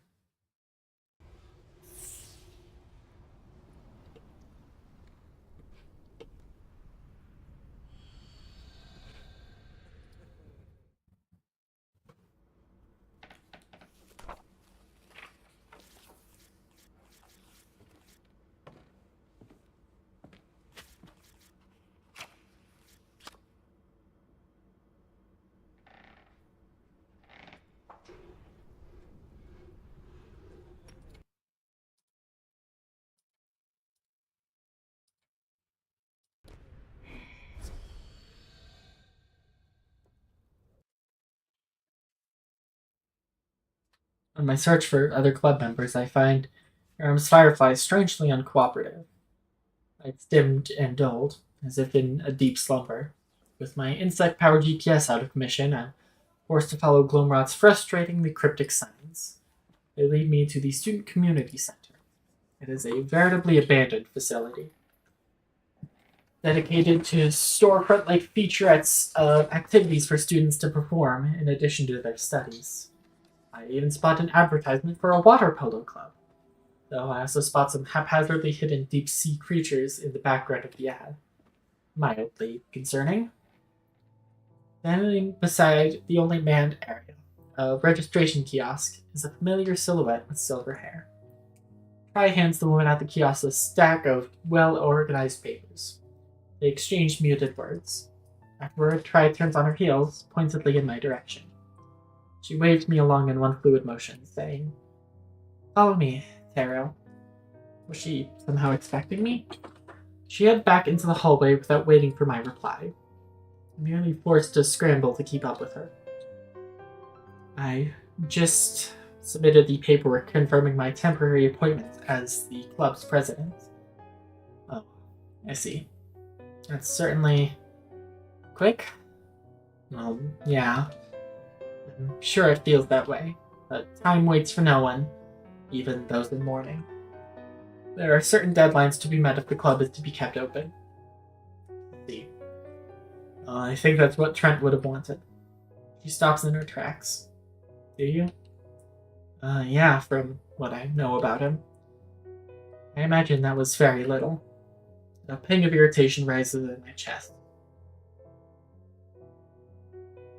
I'll take your word for it. Truly? By the look on your face, I assume you disagreed. Are you always so concerned about keeping the peace? Upon our first meeting, I hadn't measured you as someone so meek. She turns the corner into a much more open corridor. Stop before a quaint window that overlooks some of the open areas of the campus below. Tell me, as someone not yet proselytized by the Paxworn community, what do you make of it all? Honestly, always. You're all fucking nuts. But I suppose whether I chose to be or not, I'm part of this community now too. So I guess I'm hardly one to talk. A very rational answer. Let's try for a second. What did you make of Trent? If you're trying to get me to speak ill of the dead, I think that's in poor taste. Besides, I liked Trent. Genuinely. He was probably the most helpful person I've met here. Actually took an interest in making me feel comfortable. That's not surprising. Trent firmly believed that the world could be improved by looking favorably upon those around him, and treating them favorably in turn. Charity would beget charity, trust would beget trust. In his garden, all seeds grow into scrupulously fruitful trees. Sounds like a very kind philosophy. Kindness is a word, though I would describe his view as idealistic. I take it you disagree? I don't think people are so simple as to change simply because someone, on occasion, granted them the charity of a smile. A bit cynical, though I don't think you're entirely incorrect. What's this all about, Try? I doubt Trent's even in the ground yet, and I feel like you're trying to cross-examine his ghost. My apologies. I recognize I am not as personable as he. I merely wish to express the tenets he led the KAMIFUDA club with these past few years. And that, though I am of a different mind, understand my place as a temporary facilitator. Namely, carrying his torch onward. In that regard, I would divert our conversation to the topic of your spell control training. I understand Trent was teaching you the basics by somewhat necessary demand. He volunteered, but yes. She nods perfunctorily. Stop using this word! I'm trying to have these, solemn moments, and you're using these big words that are throwing everything off. I shall oversee your training in his stead, though you may find me quite a different teacher. That's gracious of you. I do not have the same bandwidth Trent did, however. In that regard, I have already spoken to the other club members, and they've agreed to assist me. Each specializes in different fundamentals of the Eldritch Arts, and will oversee different portions of your training from here on out. That's great, thank you.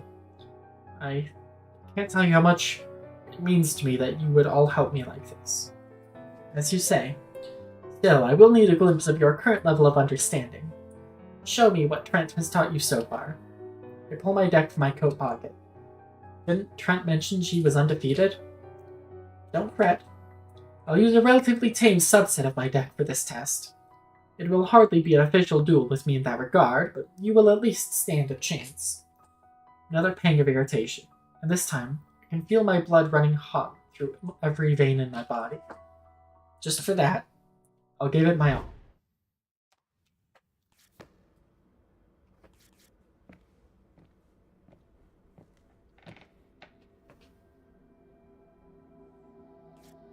I think I'll just stick with this as is.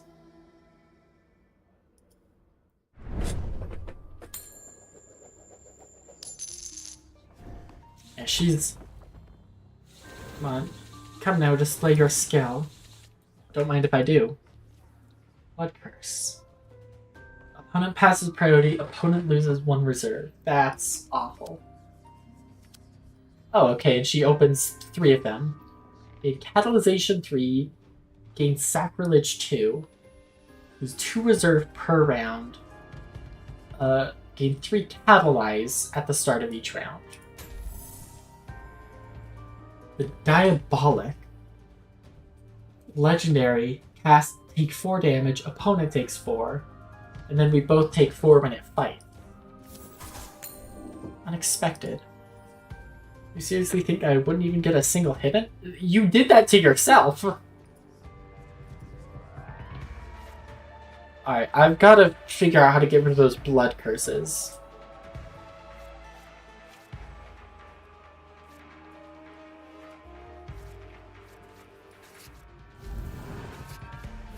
See how you deal with a little thaumaturgy. Trivially, I expect.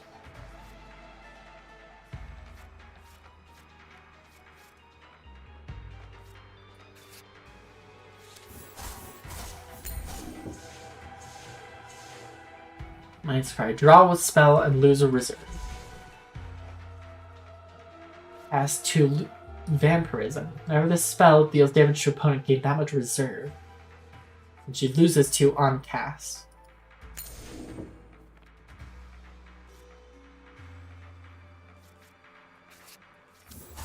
Geomancy is a robust discipline tarot. However, your inflexibility will prove your downfall.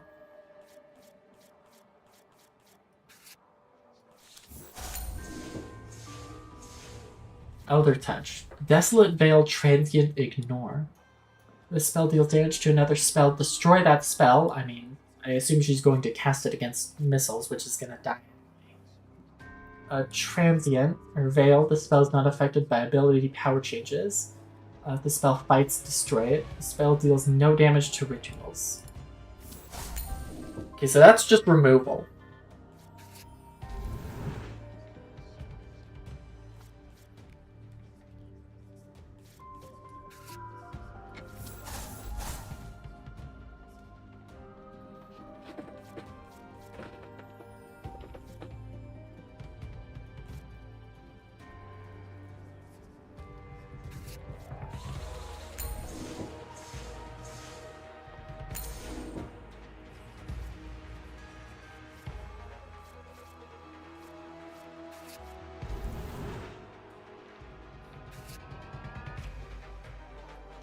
Oh yeah, her priority is ended. I think I do go for attunement. Attunements. And probably have to go Enchanter against Life Leech.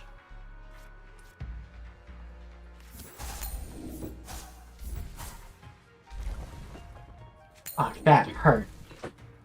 It would not have had you not blundered.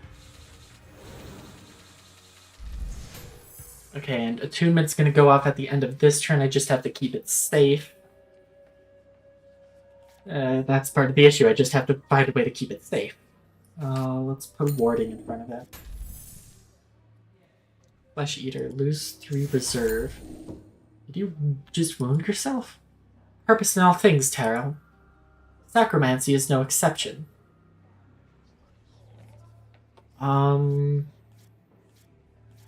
Go Shard, and then Magic Missile.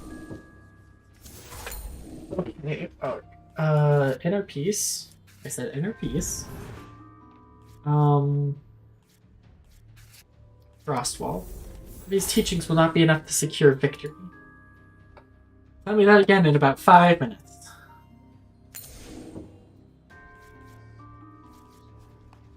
Alright.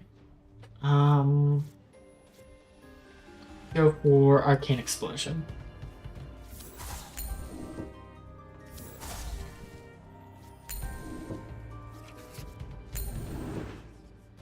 Blood Rights. Lose 6 reserve. When it completes, gain 19. Oh, Jesus.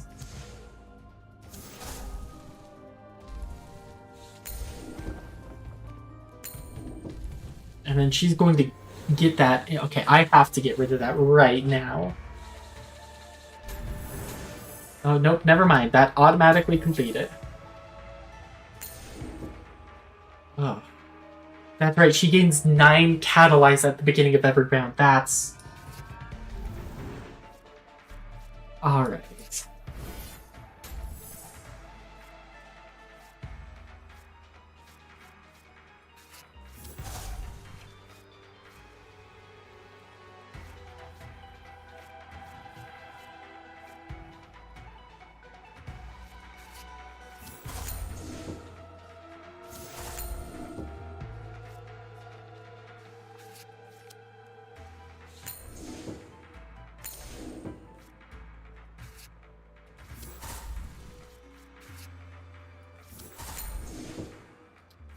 Sacrament of Akimu. Legendary finality. When it completes, gains Sacrament of Akimu. All your sorcery spells gain vampirism? God damn.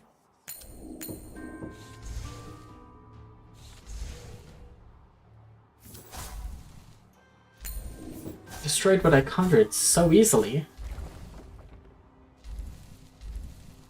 You fret on what I have forced upon you. Your concerns should now be on what I will come to do. Oh wait, no, because I went on... Oh my god, first try. Hi, Valkyrie. Oh my god, this is insane shit. What? This is so cool. I don't know how I feel about the sacrifice, because I feel like I'd overdo it and I'd lose to it. So you got your free cookies and a stretch. I can indeed search. 70? Sorry about that. I did kind of have to hyper-focus on beating her. Alright, stretch has been done. Sloppy, but your talent is evident. Very well. I know where to begin our studies. Like with our late president, you will continue to report to the clubroom for training. Albeit, we may have to find a schedule with reduced frequency. Your voice might as well be a formless buzzing in my ears. My head is light, breath haggard with exhaustion. Now, as a handicapped version of her deck, spell you use, they're nothing like what I've seen any of the others do so far. It looked like it was called sacromancy, the practice of sacrificial pact magic. I specialize in blood permutations, among other disciplines. Set my hand on my hip. My heartbeat is finally settling. Is that a common field of study? Not particularly. Report to the clubroom, Taro, when you're ready for your next training session. I try to squeeze out the words, aye, Captain, but my throat merely wheezes out a reply. Try or Trisella does not acknowledge my condition one way or the other. She simply bids me a good day and leaves me. Trent, I miss you already.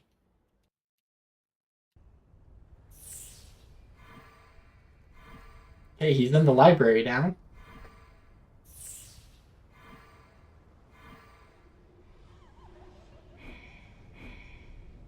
Let's go to the Alchemy Tower for this card. Sacromancy.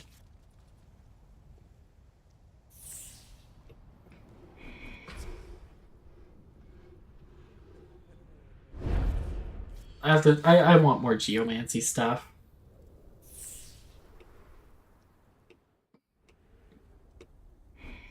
See, time will pass if I go to either Loon or Vix. But we do have a single...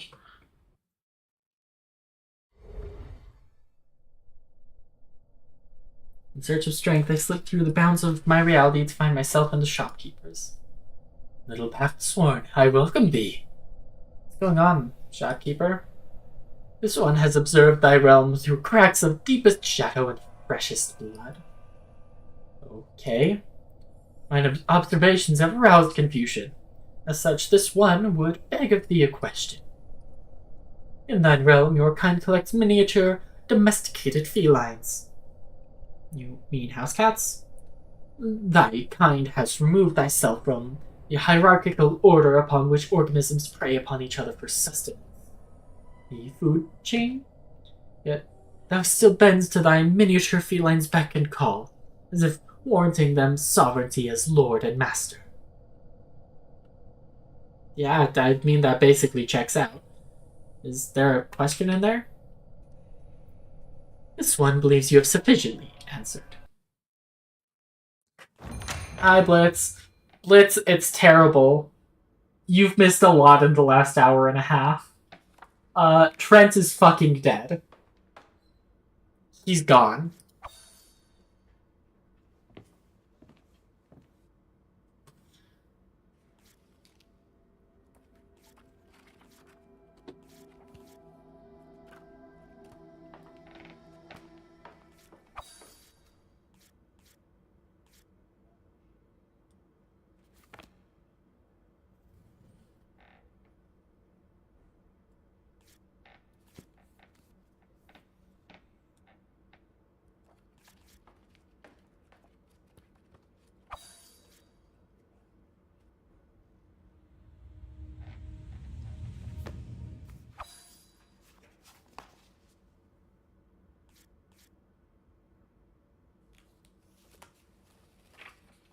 Yeah, these are Sacromancy. We actually just finished a duel against Trisella, and this is the deck she was using. She was using a Sacromancy deck. Which seems really cool, and I want to use it, but I fear I would overdo it and end up, like, blood sacrificing myself to my own defeat.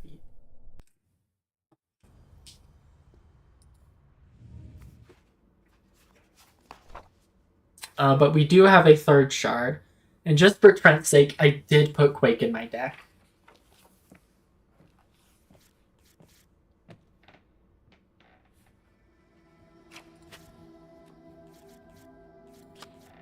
And now we do have our third shard. Also, I made a map for myself.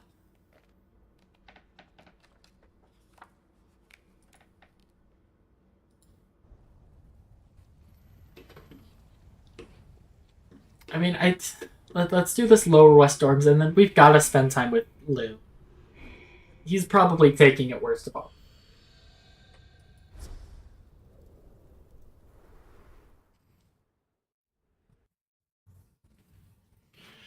Moving through the dormitories, I spot a curious sight.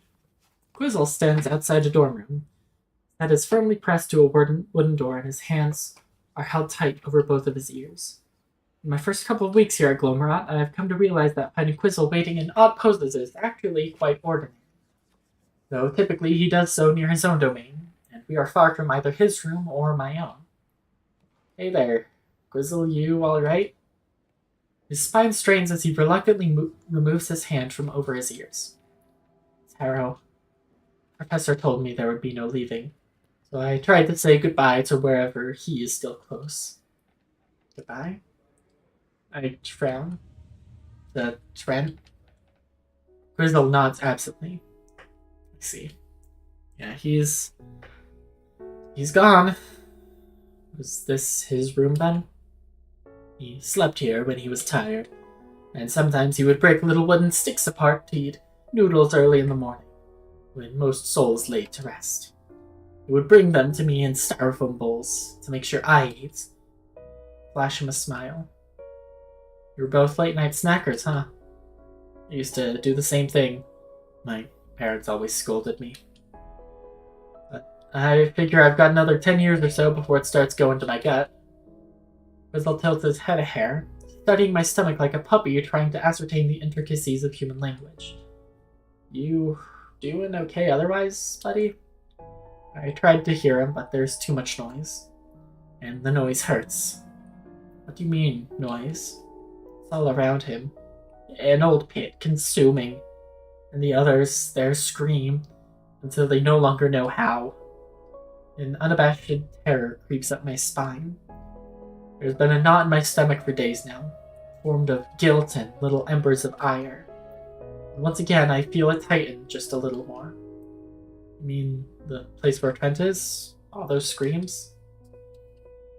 He seems reluctant to look me in the eye. That's okay. I think he wouldn't want you to look too hard, not if it's hurting you. Trent knows you'd want to say goodbye. It's what matters. For a moment, the briefest of moments, the strange boy seems perfectly serene. Solace in the storm. I put an arm around his shoulder. Have you eaten anything today, buddy? Why don't we take a quick trip to the cafeteria? I hear they have tomato soup today and little grilled cheese sandwiches. Weasel reluctantly nods, and on the way his stomach grumbles loudly in fierce anticipation.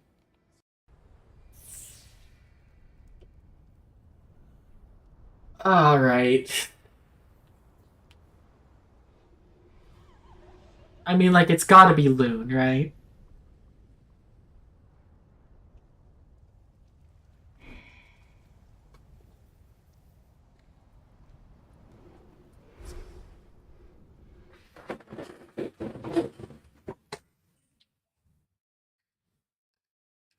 After much begrudging, Yarm's fireflies lead me to a more familiar part of the campus.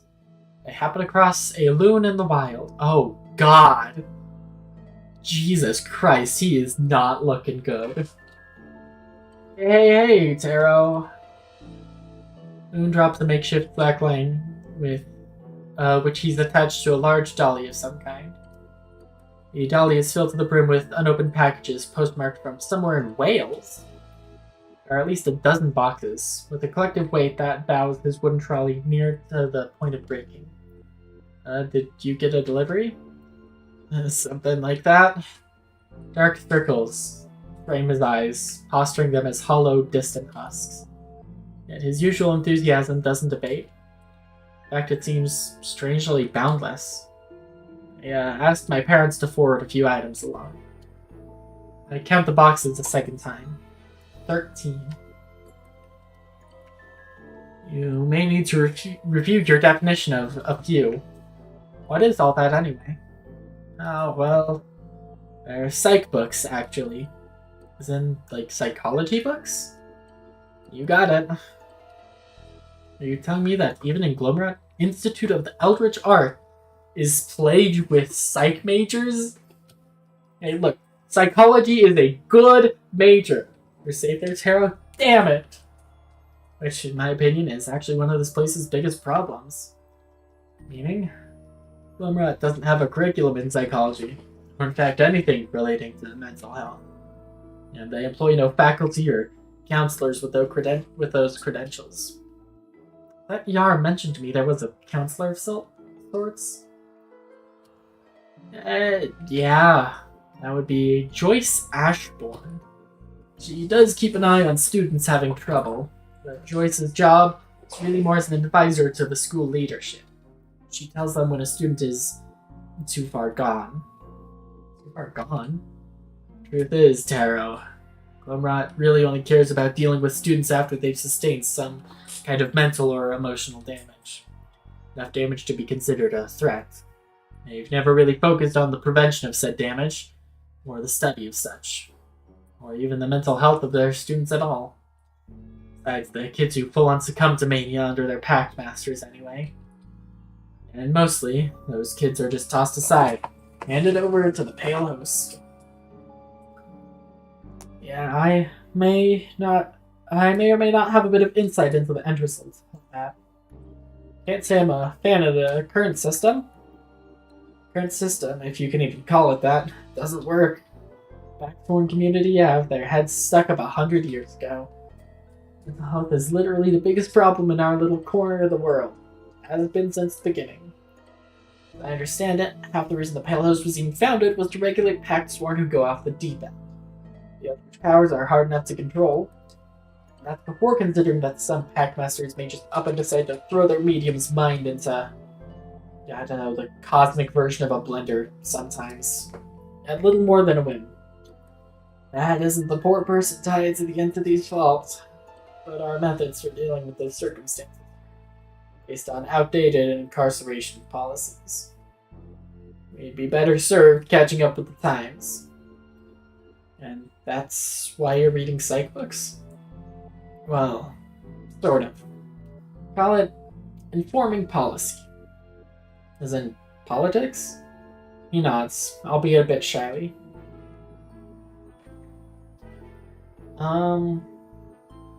Certainly have the smile for politics, in a good way.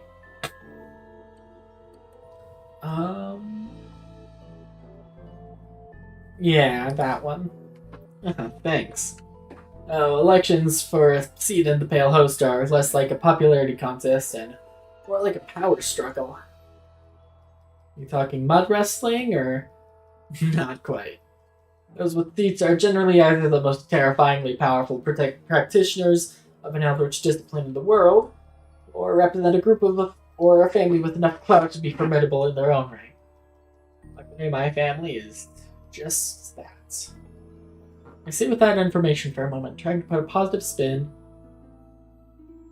on an oligarchy for the sake of the conversation, but that honestly sounds like a horrible system. Even if everyone elected somehow had positive intentions. I don't disagree, but I don't think democratic elections would be any better. At least the Pale Hosts all know what they're doing. Besides, if I wanted to change anything, I'd need to attain a seat with the host regardless.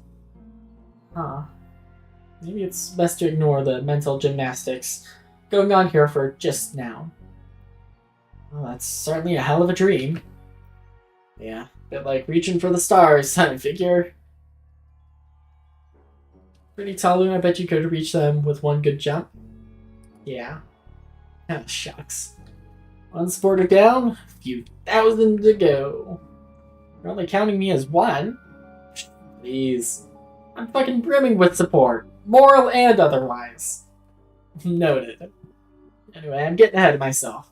It's a dream far, far from now. Today, all I've got to worry about is club round. Points the thumb back at his stack of books. I was elected to our student government at the start of the fall semester, hoping to implement some of my ideas about mental health monitoring. I'm sensing a but. Got a hell of a sensor. I've been getting a lot of opposition from the student gov president. A sudden yawn interrupts his flow, and I realize he has to blink a few times before his eyes track in my direction again. Is he just that tired, or...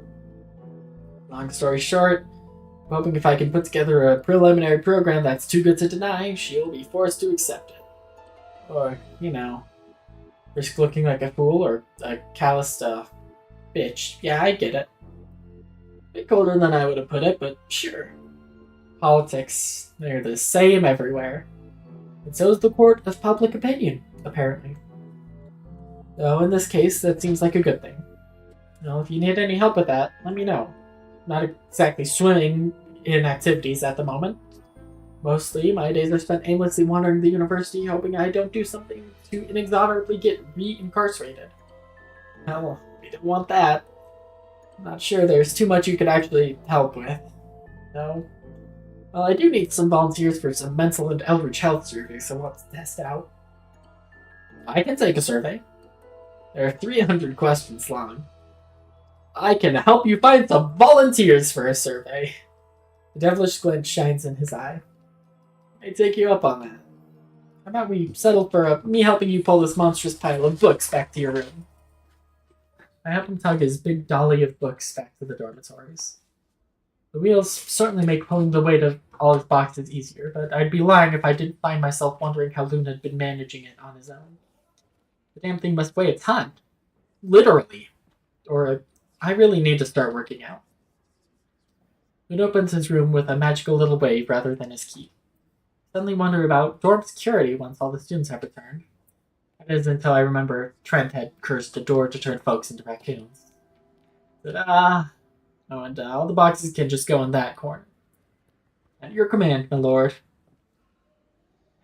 Can't spare an afternoon, evening to help for 300 questions to help a bro out. No.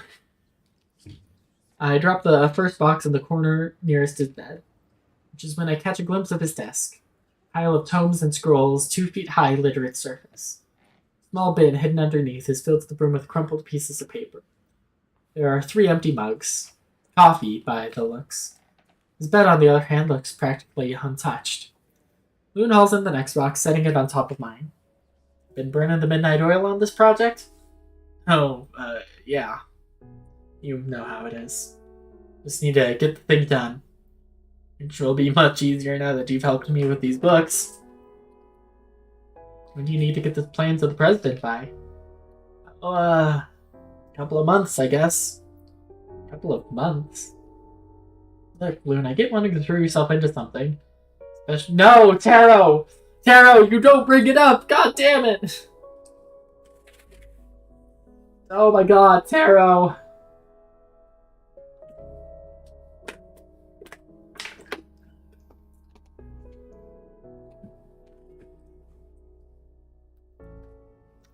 Especially with Trent, and I understand needing a distraction. I really get that. But I mean, when was the last time you slept, man? I'm fine, Taro. Just get sucked into projects sometime. I wouldn't read too much. Loon, I'm going to hit you, like, on the backside of that. I'm going to knock you out and forcefully put you to bed. Get some sleep, man. It's one way to dodge my question. Not dodging, there's just nothing to say. I'm all good. Yeah. I surveyed the state of his room again. Last time it was pristine. Smelled of fucking lavender, even. Maybe I am reading too much into this, but that's not what my gut tells me. And my brother always said, trust your gut in all matters of relationships and mad dash bathroom runs. Still, the last thing anyone wants is some pushy guy pressuring them to open up.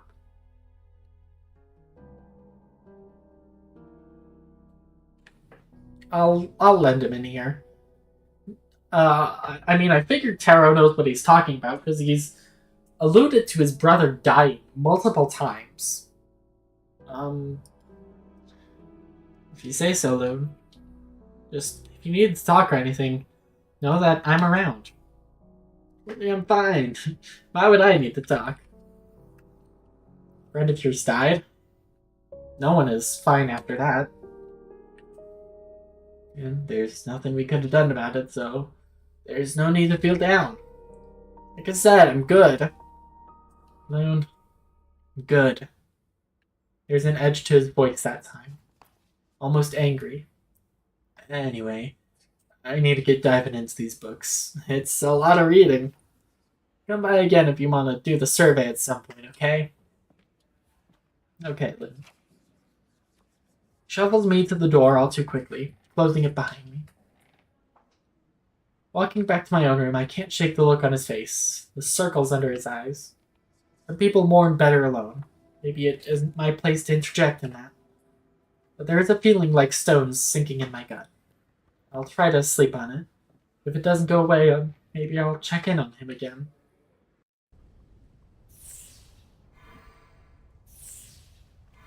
Oh, East Dorms. Upper East Dorms. Alright, let's go get some cards from the gym. This is a new one. Electric. This is what I think Loon uses. Electomancy. Zest. Legendary initial. And completes gain focus 3. I actually really like that. That's really nice.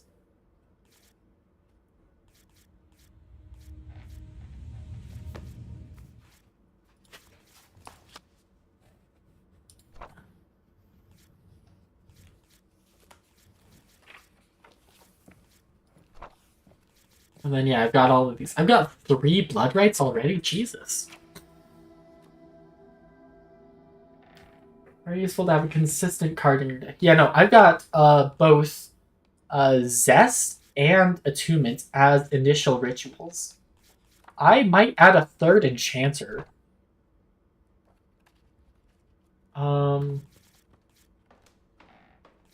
Never mind, I only have 2 Enchanters. 68. Ugh. Okay, I think I'll cut this last Frost Ring just to go back up above 70. And I'll substitute in another Geomancy.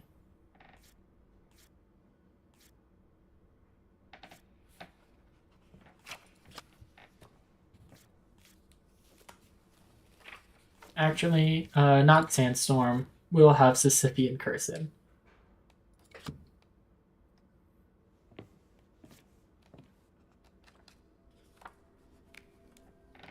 I do know there's an achievement for having all 9 schools of magic in your deck. Yeah, there was another card. The faculty tower. A labyrinth.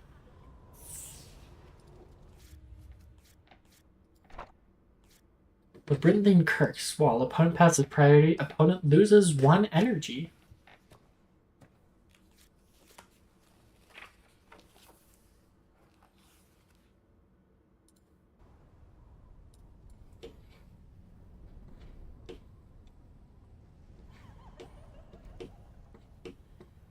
There's a duel in the East dorms for us.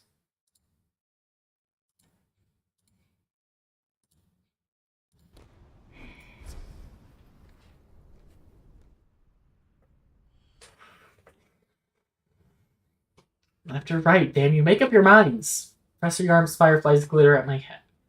They pulsed westward for 2 beats before doing the same in the opposite direction moments after. Where these things are trying to drive me insane. I survey my location. I'm in the dormitories, clearly, though the surrounding rooms are entirely unfamiliar to me. I contemplate ignoring the bug's directions when the sound of light taps on metal begin echoing in the hall. Ahead, a student climbs down a perplexingly tall ladder which leads up into a dark passage. Though I was fairly sure we're on the top floor already. Oh, it's, her. 7. She turns on a heel to stroll in my direction, flinching when she spots me. Oh, you. Oh, me. What are you doing here? Do you believe I'm lost? Seriously? Are you so used to GPS that you can't find the bathroom without it or something? To be honest, I'm kind of useless without GPS. But in truth, it's these damned fireflies. I moved the soft-lit jar from my belt to show her. Professor Yarm gave them to me to help guide me around the school. I swear the things lead me in circles half the time. Not to mention, the campus grounds are ridiculously confusing. Every time I think I've got a route memorized, I swear it changes on me. Because they are. Core buildings remain in place for the most part, but halls shift from time to time. Something about a curse some disgruntled ex-faculty member placed on the school like 70 years ago. Well, that would have been nice to know. Of course, you wouldn't tell you that. Probably think stumbling around through the halls in the dark is some stupid rite of passage. But suffering is the essence of being packed torn or whatever. To be honest, that isn't too far from some of the things he said when we first met. Albeit in his own way, he seemed a bit more sympathetic. You really don't get along with Yaram, huh? What of it? Nothing. I mean, it's just... God damn it, Taro! Taro! Buddy! Oh my god, dude, you need to learn to shut the fuck up sometimes. Taro! He's your dad, right? None of your business? What, did he send you down here to talk to me or something? You've been bugging me more than anyone since you got here. What? No. I've literally only talked to you 2 or 3 times. What pleasure they've all been. Seriously, was just trying to be friendly. Protect, not be a complete idiot challenged impossible. Seriously, I seriously was just trying to be friendly. We're in the same club and all. It'd probably be good if we can get along. Yeah, I heard about that from Try. You need extra special guidance because the host thinks you're some kind of degenerate or something, right? You can't figure out spells on your own or something. I want to strangle this. I don't. I want her to strangle me. And yep, that's me, a degenerate idiot. Good thing I have such patient and charismatic teachers like you. You want a lesson? Fine! Nora of Embers erupts from a card in her hands. Oh fuck, here we go. I knew it, she's fire! She's fire element. She's pyromancy.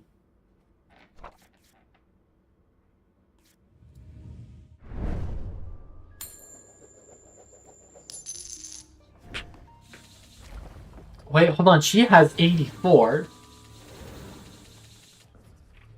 Yeah, Fire Nova. Incense 3. Whenever the spell's blocked, it gains 3 power? Jesus Christ. Alright, that is something I need to answer with a big spell. Like, Quake! Oh, but I don't want to... Because I want to get Enchanter and Zest and Attunement off, and I would not have enough to do all of that.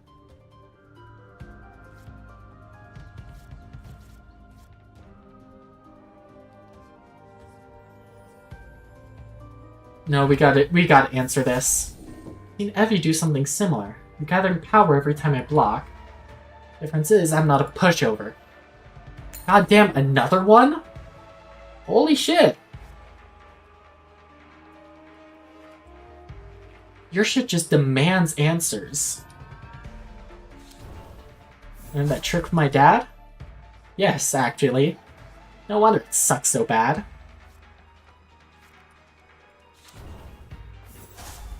And then I've got 3 shards to fire off. Yeah. You sure think you're gonna do any better? I missed that first one because I was too busy spamming.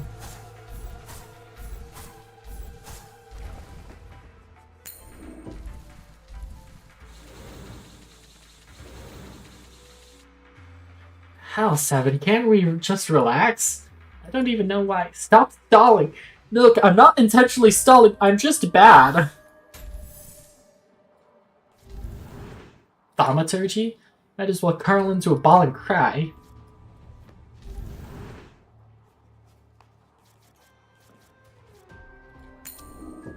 Dragon Breath, legendary, unbreakable. Destroys a spell, gain Catalyze 6. Jesus Christ. I'm glad I have Arcane Explosion in hand.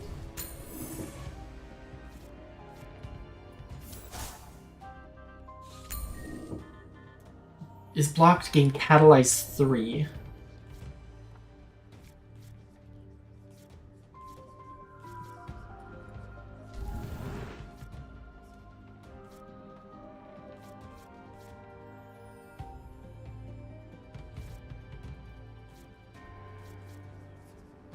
I gotta answer that with Enchanter. Path of Fire Ritual, gain Influence 1. All your spells have +1 power, god damn it. And burn. Okay, so that's another good 0-cost spell. Oh, and then this is going to instantly trigger off of Hell. Ugh. Oh man, I wish I had Enchanter here. Alright, well, Quake.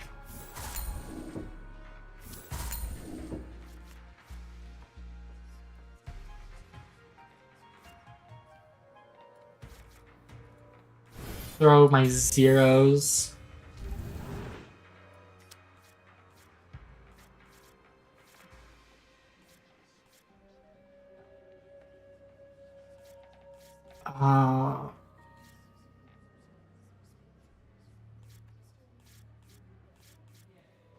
Yeah, warding.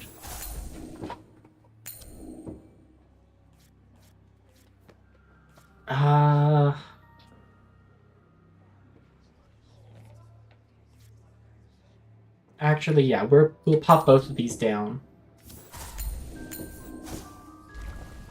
Oh no, I only got to pop the one down. Okay, cool, I did get Enchanter.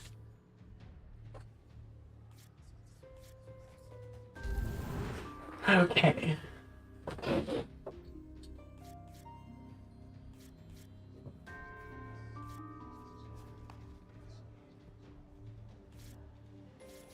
I'm gonna wait until my last 2 energies to play Enchanter.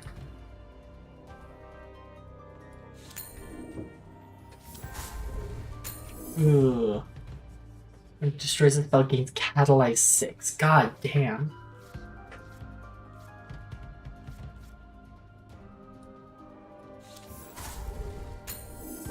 Oh shit.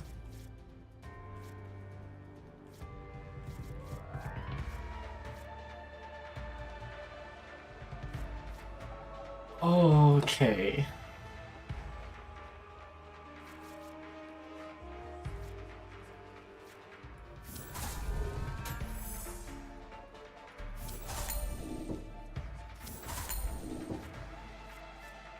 Okay, her priorities ended.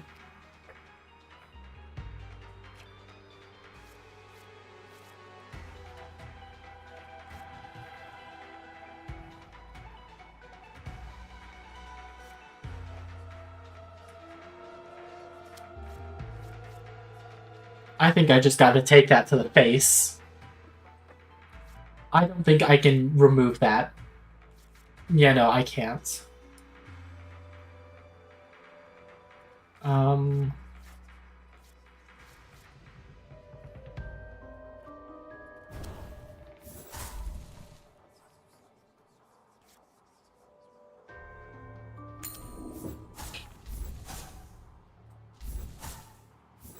Oh wait, no, I had shield! Okay, these both go off, which is great.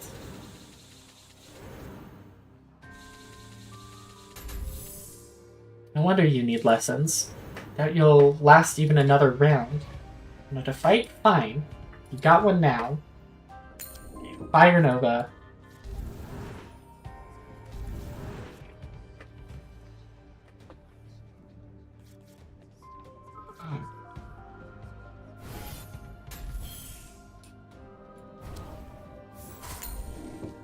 Fireball.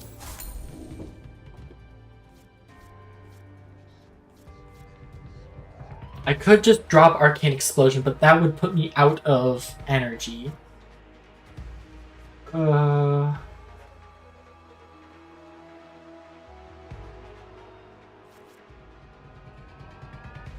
just throw shards down.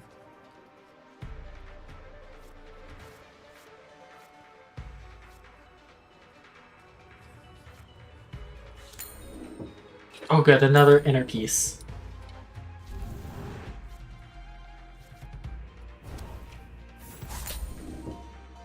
Flame Tongue. Forethought. Nope, okay.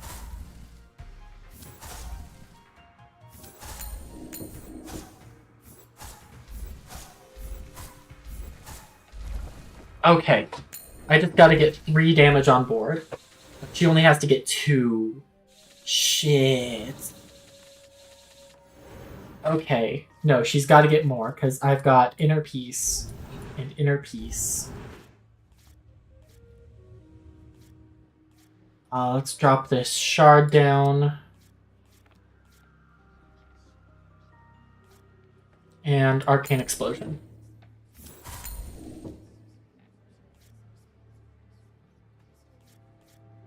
Enchants her. Dragon's Breath.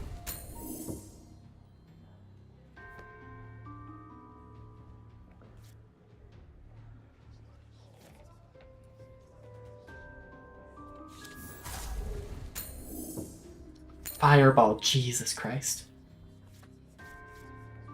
Spells blocked against 2 power.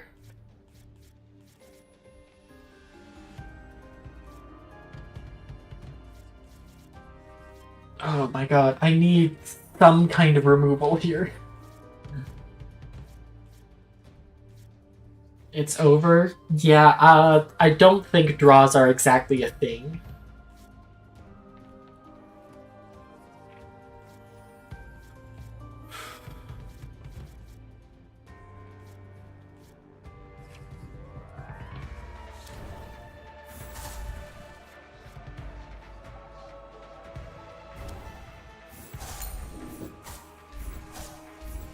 You hurry the fuck up. Yeah, no, it's... Oh no, if it's a draw, it's a defeat. Okay. At last, someone is speaking to me. I cannot hear the words. They're drowning out by my drumming heart. Fire takes my flesh. The flame spread from me, consuming the surrounding stone. A room entire, and even the screaming innocent flailing in anguish before me. Then I blink. Opponent readies their deck. We haven't dueled yet? That doesn't seem right. That's the first time we've had that to happen today. Okay. Alright.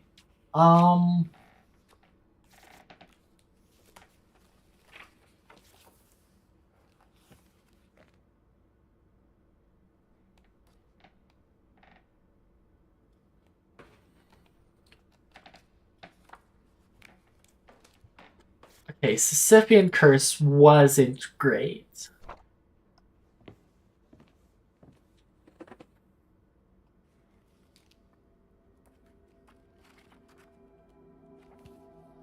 Spell draw cards? Yeah, I wasn't really using Forethought either.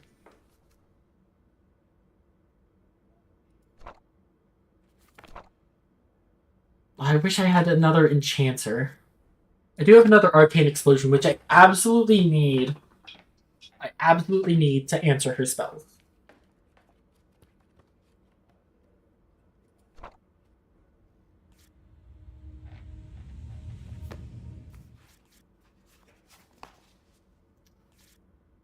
I think otherwise I go for...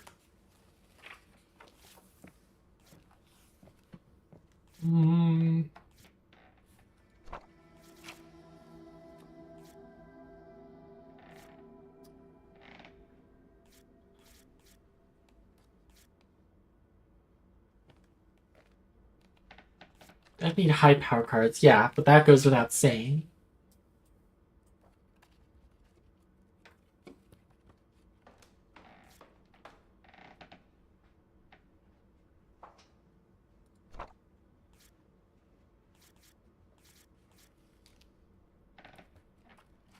Also, but if I could just drain her energy...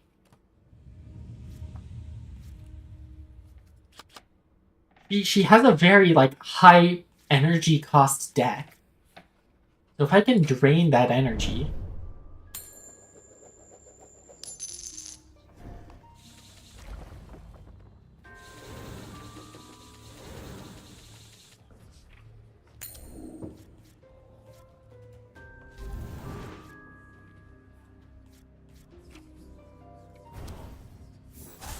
If you do something similar, you're gathering power every time I block. Difference is I'm not a pushover.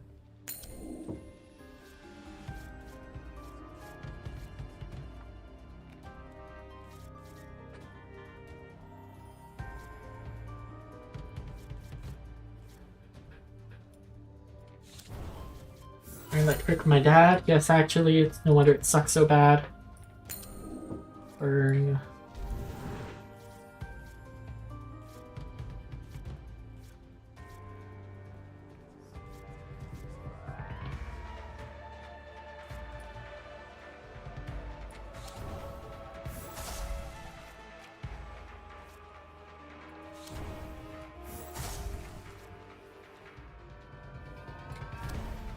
Even Trent had a hard time taking me on with Geomancy.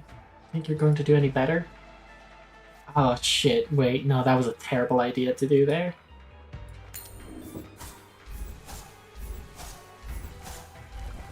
I just wasted that shard.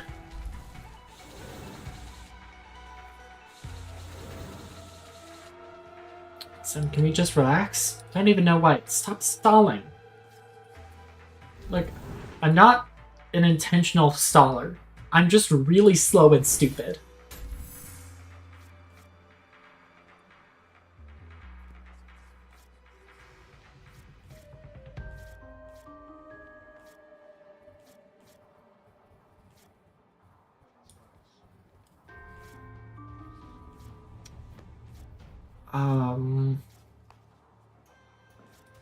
We'll go for Magic Missile. Oh good, another inner piece. And that's Catalyze 6. God damn it.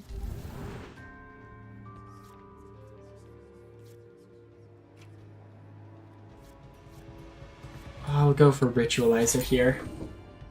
Hunger. Gain Catalyze 8, lose 2 reserve. Jesus Christ.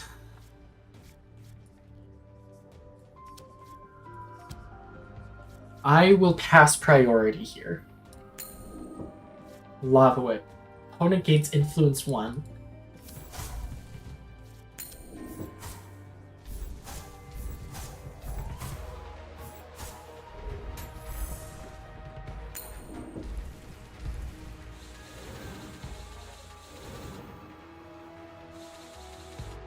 No wonder you need lessons. Doubt you'll even last another round.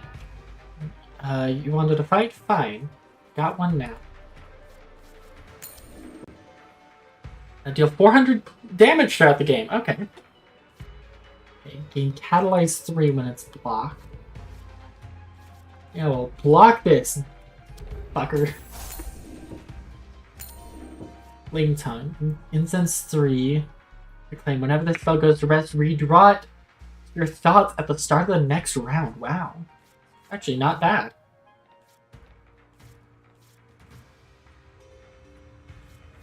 I'll just double magic missile it, I think.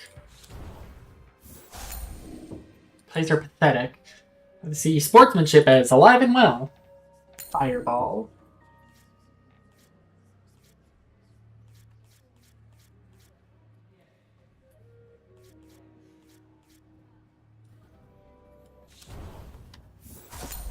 Yeah, so much for energy reduction.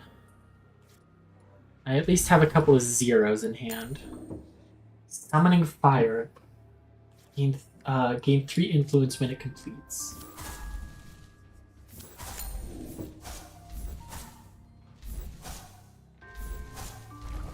Okay.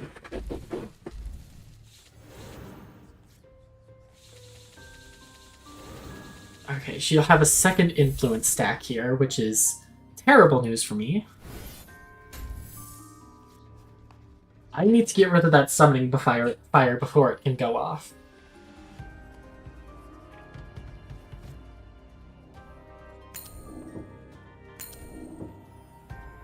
God damn it.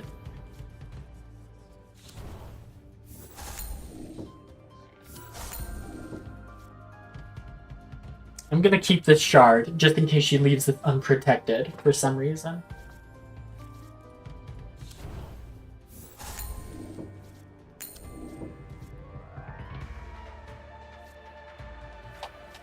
Okay.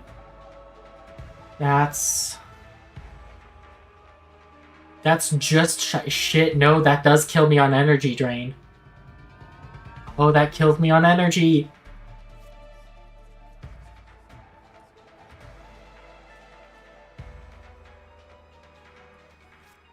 Yeah, that has incense too.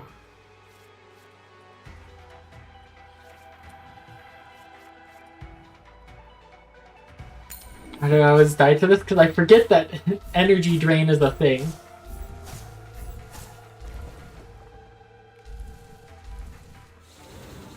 And yep, -2. Can I quickly just... no.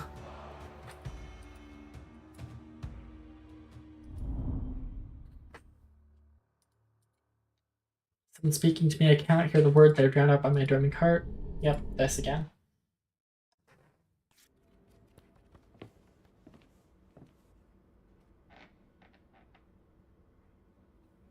No, it heals too. It heals too.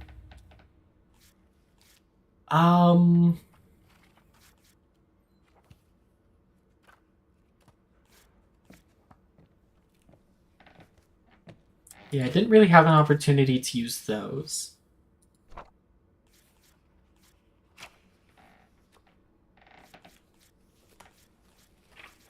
I'll go for this Earth Spike and a Boulder. How about that?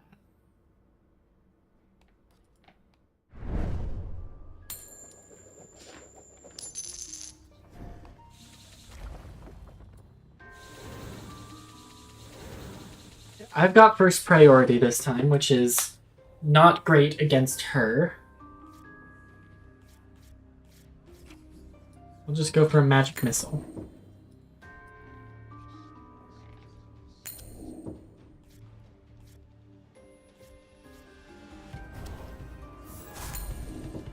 Hunger. Catalyze 8, lose to reserve.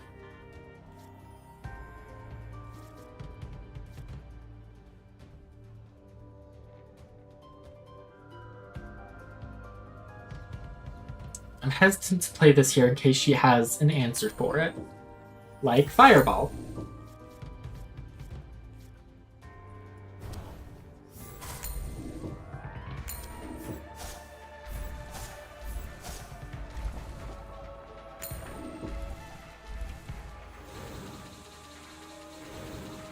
Oh, all of my 0 costs. We'll just go that. And that. And then that. And then that.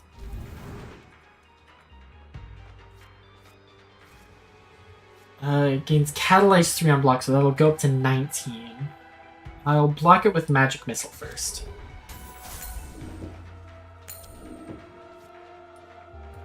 And then I go for another Magic Missile.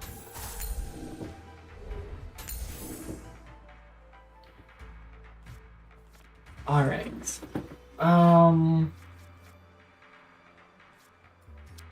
Drop shards.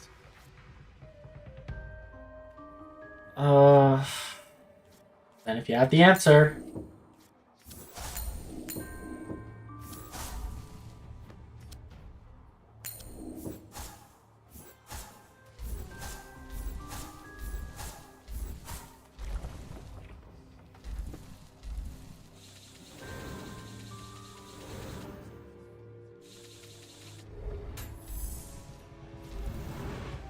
Okay, she's got Influence 2 now, which is fucking fantastic.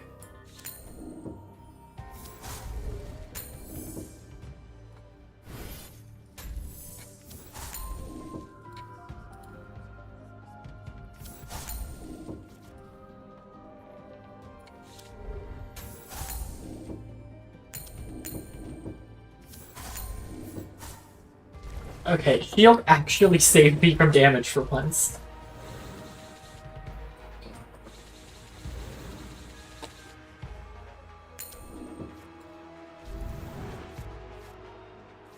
Okay, Incense 3. So that'll go up to 27 when it's blocked. I will drop a warding on it first. And there's another one. Of course there's another one. Alright, but she can only play those two.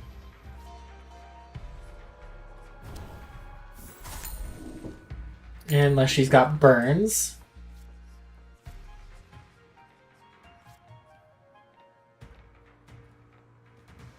Let's see, that's 9, 16, 25. Yeah, okay, so that does kill me if I don't block anything. Well, I didn't want to have to use this yet, but...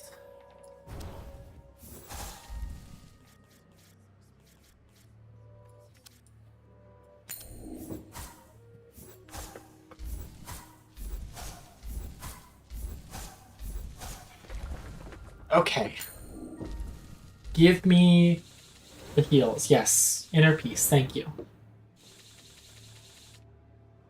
Inner Peace. Inner Peace. Bulwark.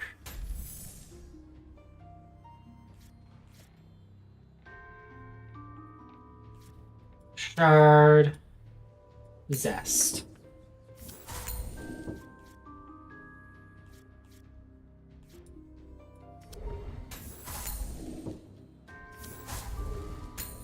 Shit, no, I'm gonna die here.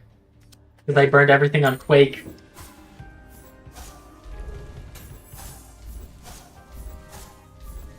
Ah, oh, damn, I was so close there.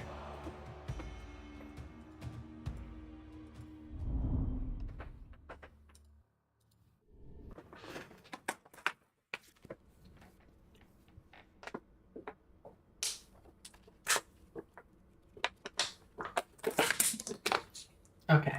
I'm gonna take Zest out of my deck.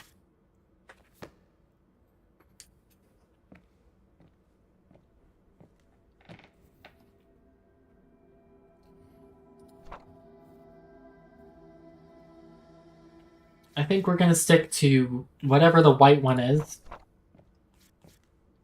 I think this is Thaumaturgy.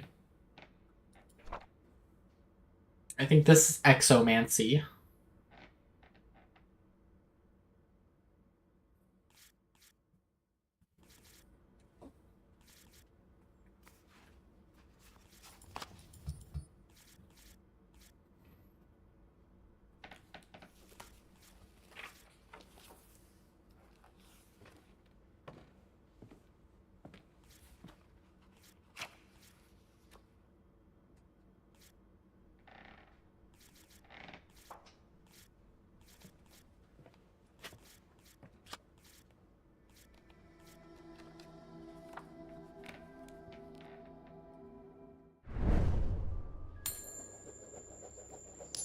And I'm on the back foot. Okay.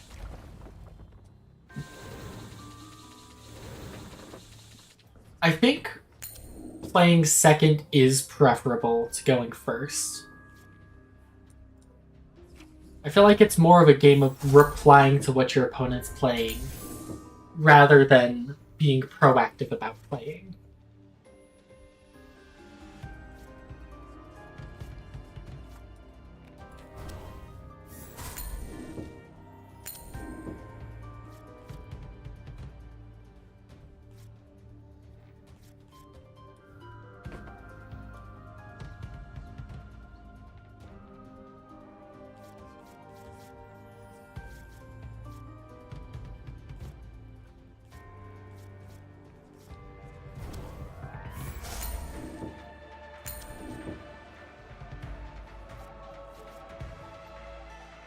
See, that's incense 3, so I'll go for Seeker first. Attunements. I'll have to take the 2 to the face. Because I don't have a way to answer that yet.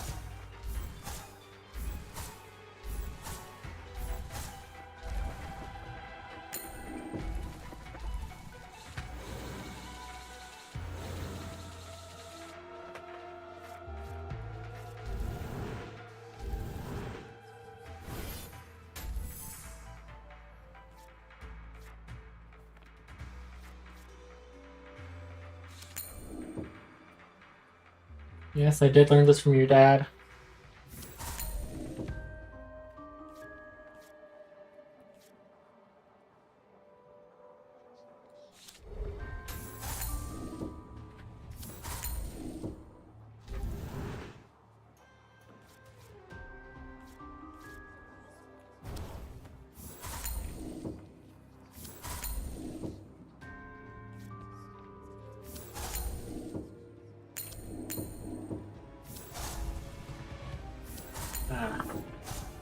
Well, I at least got rid of that before it was able to go off.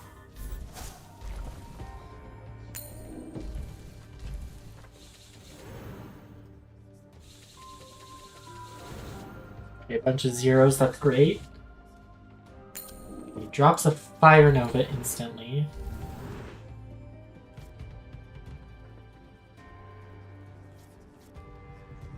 Alright, you know what? Asshole 2 can play at the big fuck-off 3 cost game.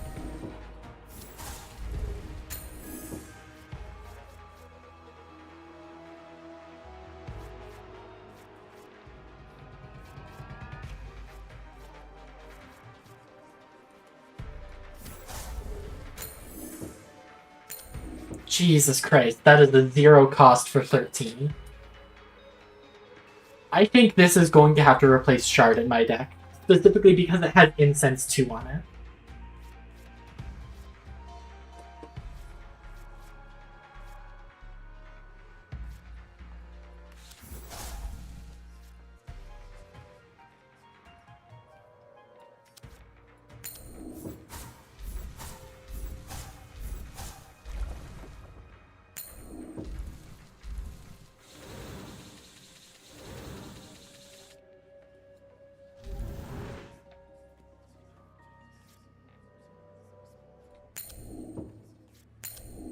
Fire Nova. Incense 3. God damn it. Fuck you and your massive spells. Holy shit.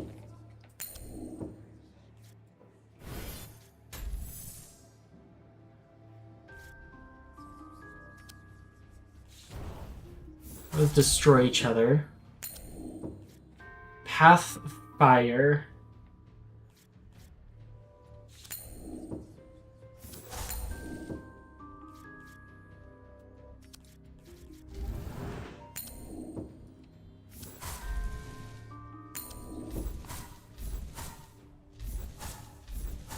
Okay.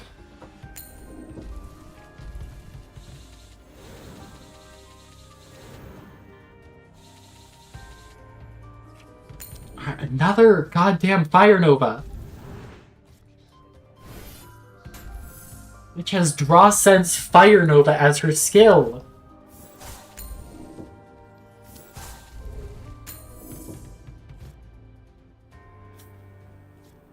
Okay.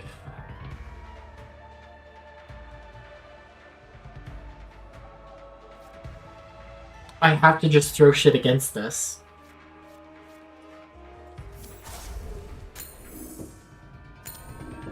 Which I hate because then she dropped a 13 for 0.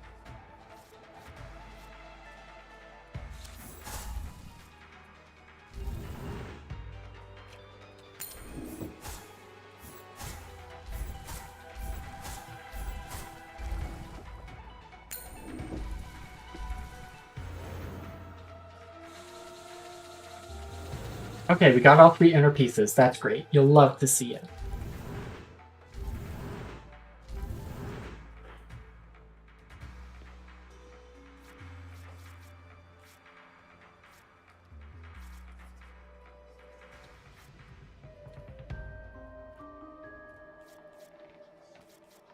Fuck it, answer my Earth Spike, bitch. Shit, you answered my Earth Spike, you bitch. I want to throw down Quake, but I don't want to throw away all my energy like that, so I'll just throw down my enchanters.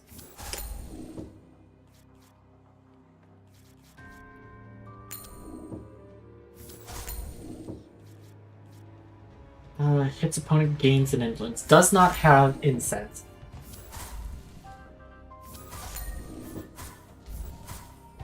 Oh, and this is game! Oh my god, fuck you, 7. You bitch.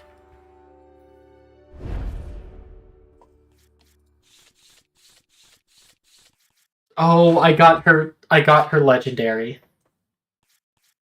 They who devour. What the fuck?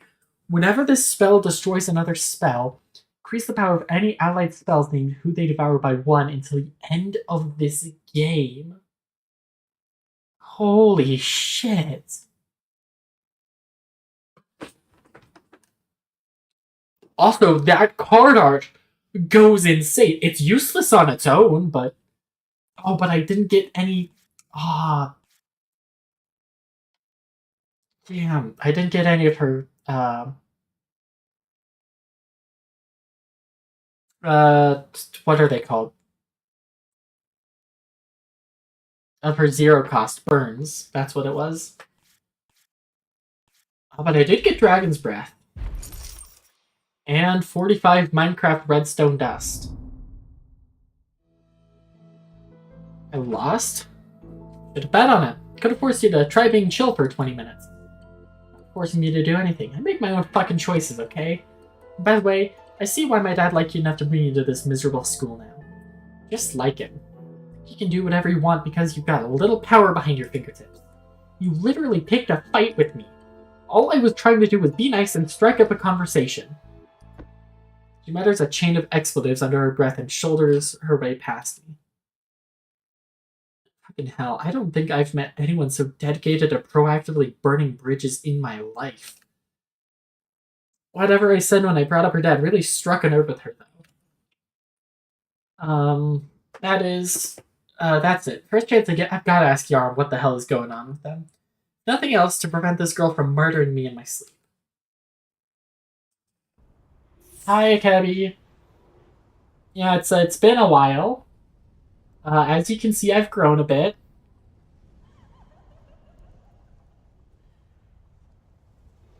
Alright, shopkeeper.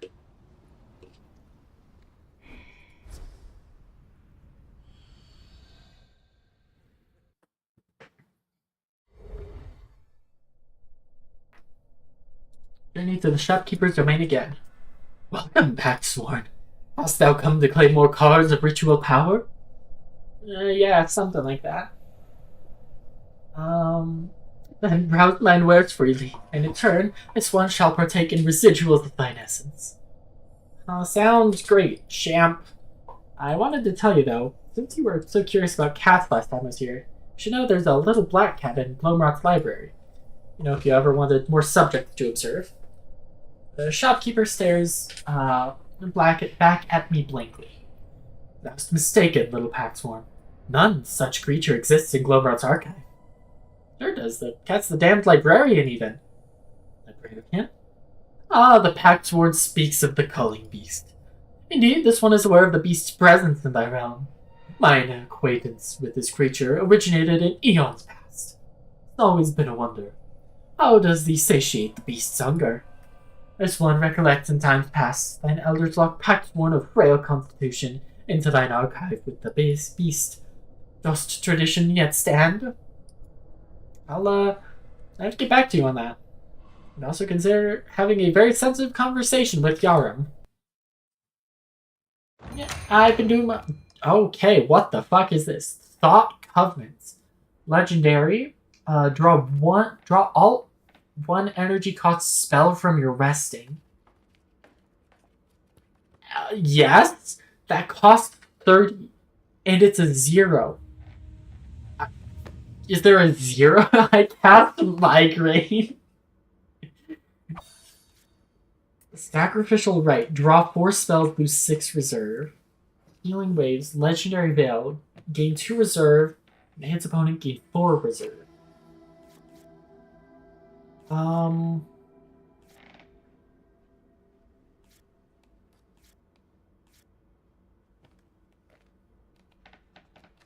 I know, that's actually really funny. I do want to cast Migraine. Concentration 1. Plus 1 energy per round. Sacrilege 6.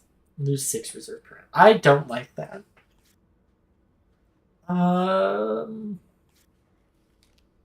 gains inhibit 3.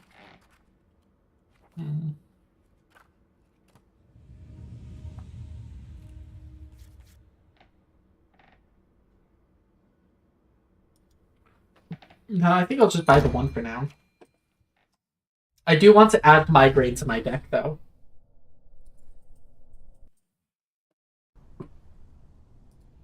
Because that's really funny.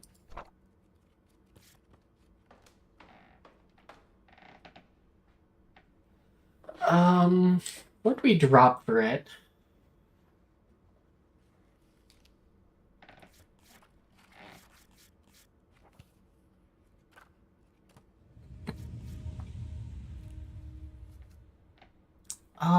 I'll drop an Arcane Explosion.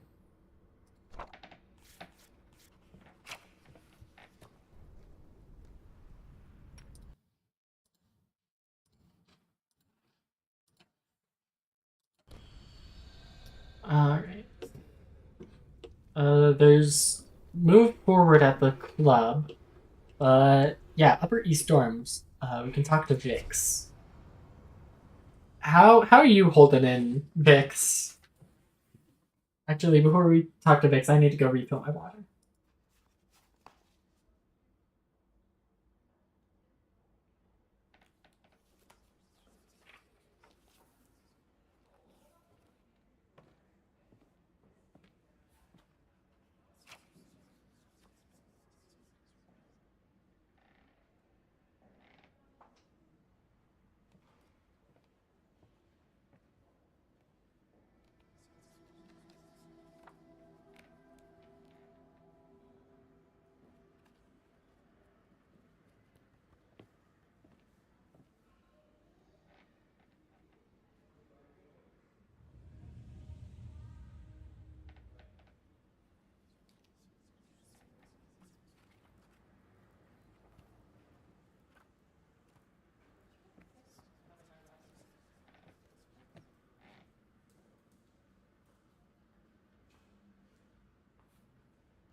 Alright, I am back. Sketching. The hour grows late and my bones even wearier. Halfway back to my dorm, I find myself hardly able to keep my own eyes open. I skip dinner for the sweet chance to slip into bed earlier than I'm usually able.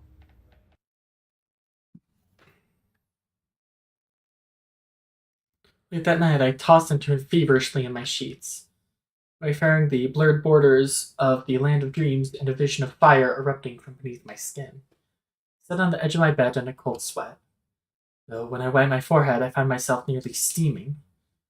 This is the third, maybe fourth night in a row where I've hardly slept, kept awake by images of perpetual flame, and they're only getting worse. What is happening to me? I open my window to let in a bit of cool night air. There, a spotlight in the silence, a voice graces the dark and the cold and the gloom. It's feminine, fierce, impassioned, longing, a song of wayward ghosts. Exhausted and wide awake all at once, I listen in a trance. Dress myself in serene but hurried fashion and take a midnight trip down to the ground floor of Glomra. Your arms fireflies bloom and flicker, and though I do not use them as a guide, preferring to follow the voice in the dark, I do welcome how they light my way. I follow the singing to Glomrat's main courtyard. In the center sits a stone fountain. A girl sits on its lip, chin tilted up toward the moon, hair flowing gently in the chilled breeze. Illuminated by the lambent glow, she sings. So there she waits and ponders fondly. When dear kin shall once return, she parts the clouds with songs of longing, begs thine accord and dreams below. Yet once she finds those ghosts still cherished, among balm of warmth of flourished fires, the moon thus shines upon dear mother to lay her bare in her foe woe. Wow. Slap my hand over my mouth as soon as the word blurts from my lips. Vic flinches. She spots me across the courtyard, standing awkwardly. She looks a bit like a deer caught in the headlights. No, only for a breath, before her usual even-keel composure returns. Pretty late for a stroll. Let's see. I'll call her a siren. A siren? Infestation like that could be a problem, little vermin that they are. Pray tell, what direction did you hear it singing? Set my hands on my hips. Approximately where you were sitting just now. I've heard of this ailment. You likely have an eldritch brain bug thrashing around somewhere in your head. It's causing you to hear all kinds of nonsense. If we're not careful, soon everyone you talk to will sound like old Shoten. Believe it or not, that doesn't sound entirely unappealing. Gods, you're worse than I thought. She pushes a strand of hair out of her face. In the moonlight, she looks akin to a porcelain doll, eyes like deep, vacant pools framed by delicate cheekbones. You really came all this way to just find some singer? I shrug. Guess I could fib a bit and say that I couldn't sleep, which is kind of true. But when I heard the song through my window, I was a bit entranced. I've always been a sucker for some good vocals. My favorite pieces to play include a vocal soloist or the accompaniment of a choir. There's just something about the human voice, you know? That why you're always wandering around the center of the arts. I've seen you walking those halls at night, at least a couple of times. I flinch a hair. Didn't think anyone had noticed my midnight walks. Looking for a muse, preferably one that comes with some complimentary snacks. Despite everything, I still find myself being drawn to it, like a moth to the moon. This one feels a little flirty.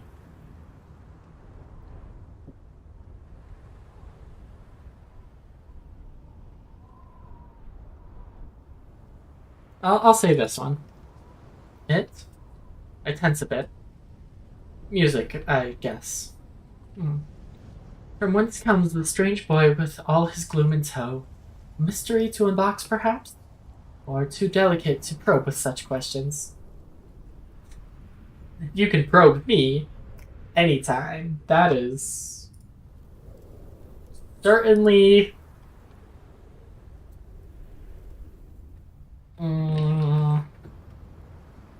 a thing you could have said there, Taro. This is this is art right here. I just got to take a screenshot of that real fast. Oh? The night air descends upon us in a fierce gust, raises little bumps on her skin. Goosebumps. I'm going to ask you a question now. A real one, in fact. Yes, I know, the absolute horror. Get on with it then. The song. What were the lyrics about? I'm sure I don't know what you mean. It was what is your speech stat at? 10? Honestly, I think everything is at a 10, except for his, like, magic capability, which is stack overflow. It was a siren you heard after all, not a wretch such as me.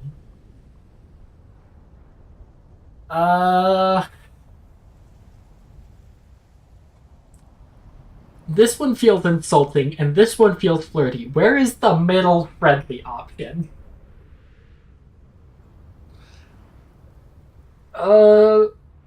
I'd rather be flirty than insulting, though.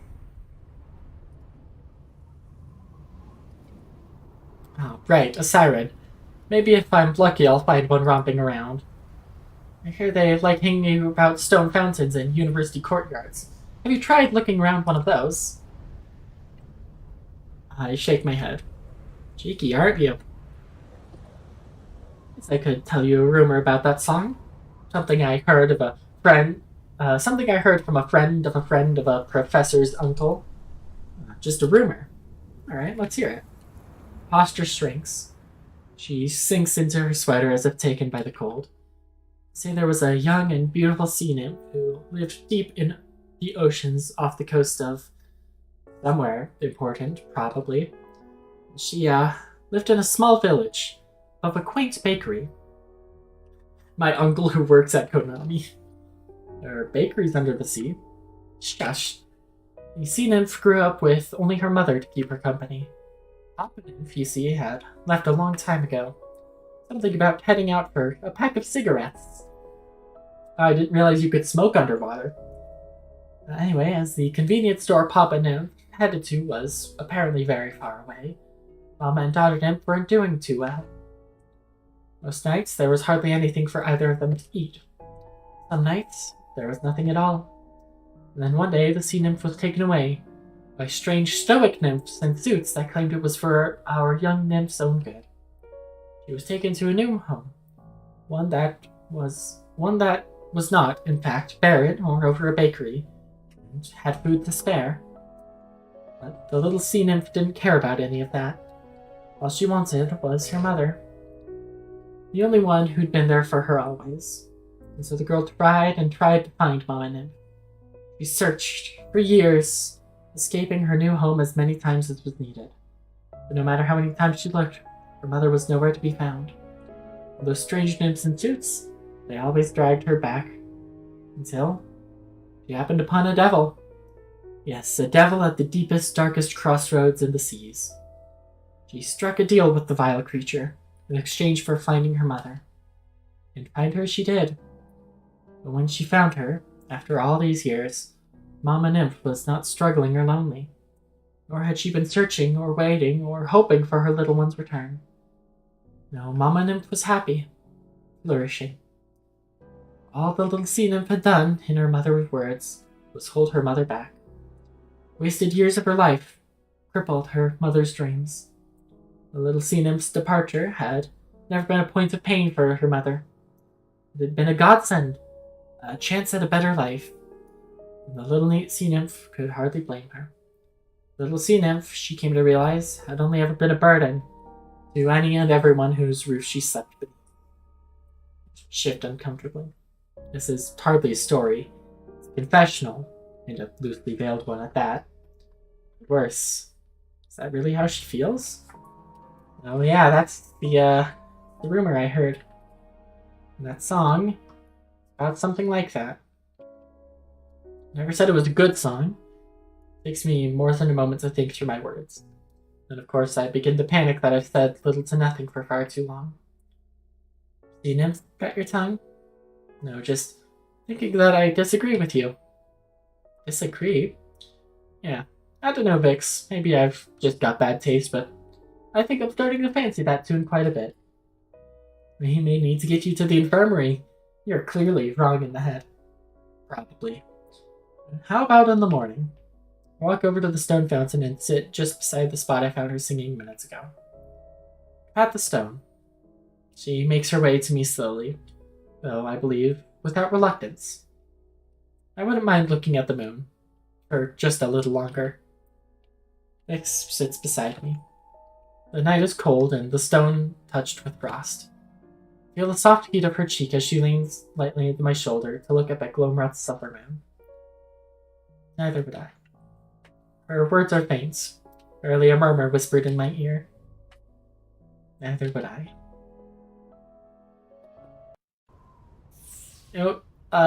Vix has actually kind of grown on me. She really has.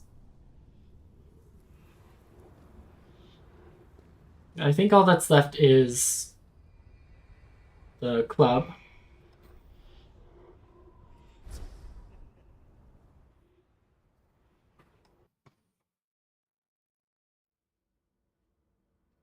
That evening, at Try's discretion, I waited in the silence of the clubroom for my next KAMIFUDA lesson. Without another club member to accompany me, I found myself feeling restless, like a rat caged in a stone box. Mastering KAMIFUDA, or spell control rather, was objectively the most important thing. And, I suppose, what Trent had wanted. But that's not a word I like. I'm just going to ignore that word there. I'm going to pretend that word isn't there. But a nasty feeling still itched in the back of my head. These last few days, I had few opportunities to look into whatever had happened to Trent in this very room. Or worse, I hardly know where to start. Glance at the clubroom's stone ceiling. The holes which let in fine beams of moonlight on the night of his death have already been patched, presumably with magic of some sort. But I can still feel them. I can still feel the bite of the cold and the moon and a body moldering in the dark. This room stinks of a rot. That of a wound still rotting. No amount of scrubbing by Vix or I could ever rid this place of scarcity. Clubroom doors open with a creak, smacked hard against the adjoining wall. Who's ready for an ass-kicking? Loon, you're my teacher today? Yes, and for the duration of this lesson, I demand you call me Sensei. Really? No. Well, maybe if you do exceptionally bad, we'll keep that on the table as a punishment. But you know what? It looks like he's gotten some rest. He no longer has grocery bags under his eyes. Anyway, we got a bit to get through, so how about we get to it? Head over to the adjacent dueling chamber.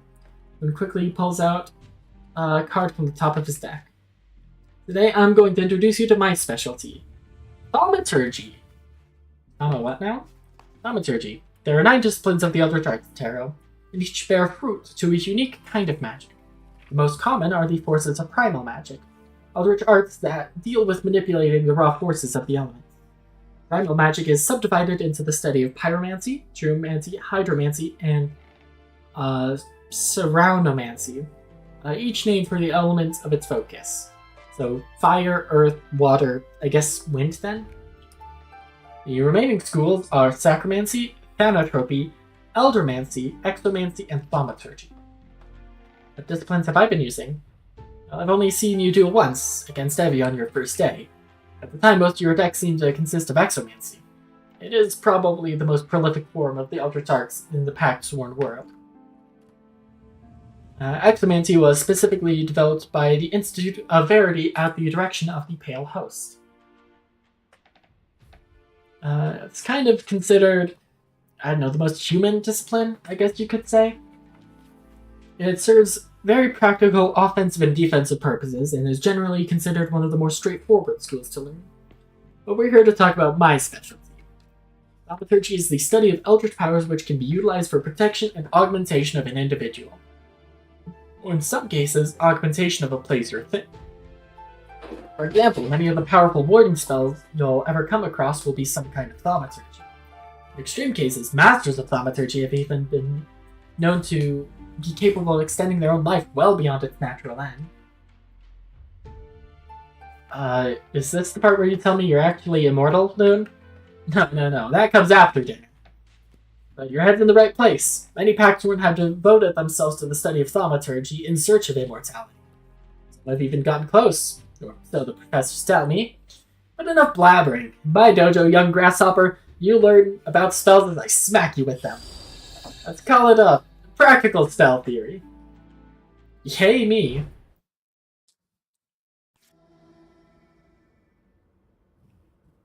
Alright, so are these thaumaturgy spells?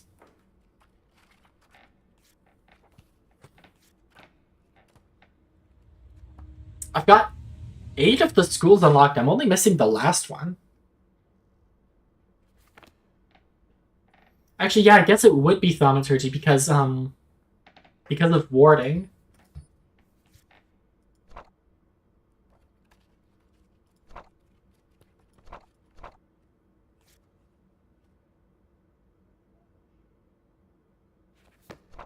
Yeah, thaumaturgy, because when I was using inner peace. Yeah, okay, so this is thaumaturgy. This is exomancy.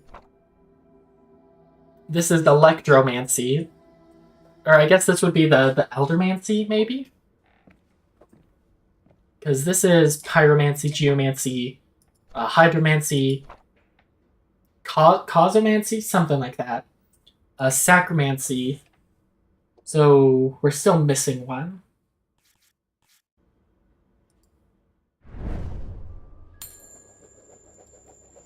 $87. Watch and learn.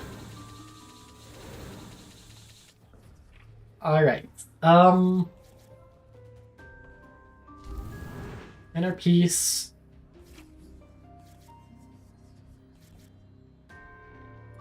Shard. And warding. Protection shard. Gains 6 shield. Hello. I like the sound of that.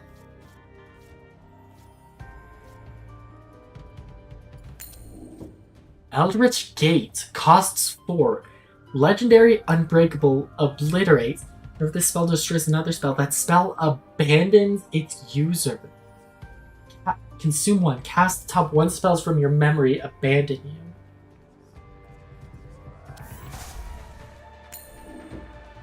Okay. So that's terrifying. Okay, Inner Peace. Gain Divinity 2. Prevent the next 2 times you would be dealt damage. Okay, his priorities ended. I'll go Bulwark. Shard.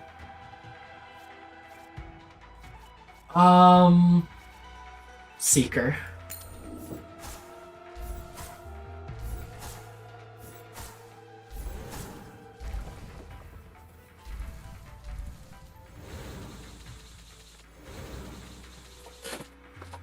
Glimmering Veil. Ignore. Don't pass the priority. Aww. That, like, ends my turn for the round, right? Alright, I gotta get rid of that bitch. Holy shit.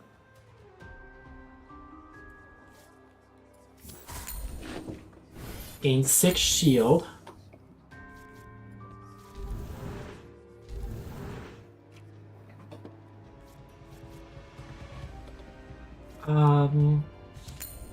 The Pale Host developed Exomancy. Simple, yes, but deadly as it is elegant.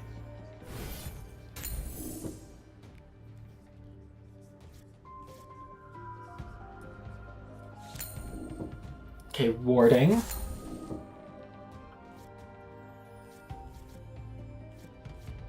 Oh, I drew a headache! I don't want to use it right now, though. Oh wait, and his mat is like the Steam library cover.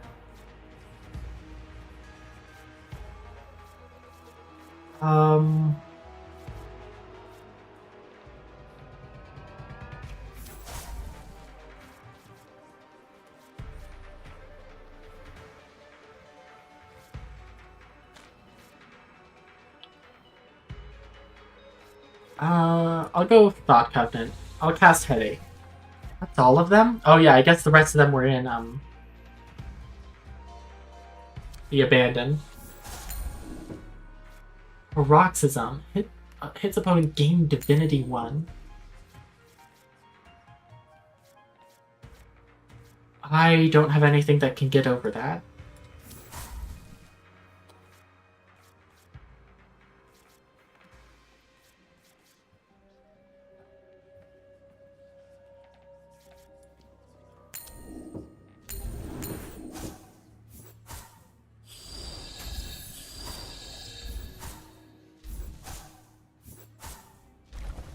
Okay, but that does get me attunement. Oh, but that gets his sanctification rights. How the hell am I supposed to do this? Blocking nearly everything I throw at you. I don't know. Everything you've landed has hit plenty hard. Hi, Tato. Oh my god, everything in my hand is 0. First off, I'll cast Headache. Then let's go for Inner Peace, Bulwark, Inner Peace, Spec. I always liked the trance fighting style. I like it a lot less.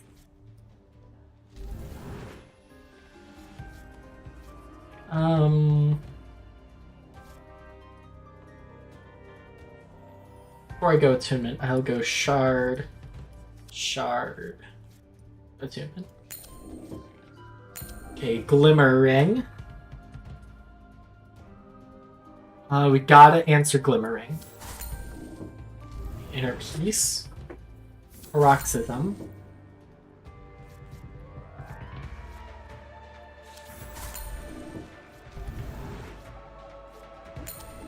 Oh, that's another one.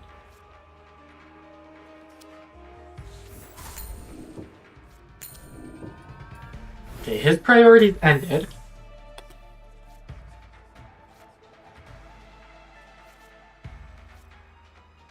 Alright, how much does this have left? I can't see.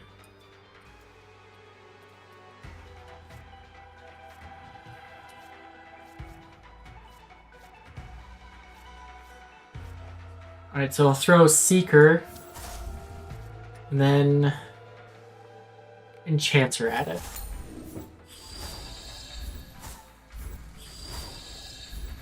Oh, but it doesn't do anything because of... Oh my god. Because he had Divinity. So, is this how you learn to duel too? Yeah. There may have been less deadly spells. There's a lot more books involved. Gain 6 shield. That does pass priority to me. I cast Headache!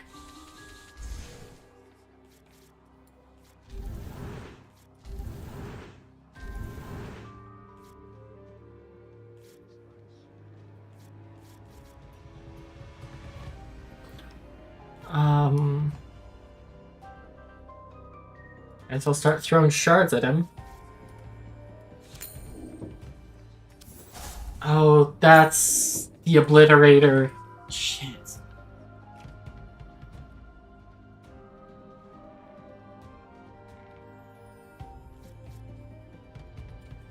You got 2 spells. One of his inner pieces is in Abandon. That's great. I guess... Boulder. Okay, his priorities ended.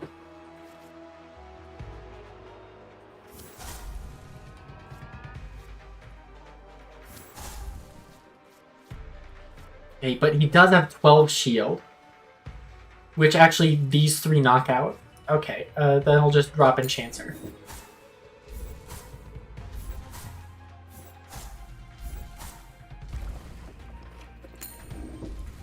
Alright, and then Attunement goes off again. Okay, fighting a defensive person is a lot easier than fighting literally anyone else. Alright, Inner Peace, Bulwark, Shard, Headache. Oh, I only have that? Oh my god. Why do you keep drawing this? Stop drawing this goddamn card! Alright, we gotta hit it with Quake. Gain 6 shield. Okay, that's warding.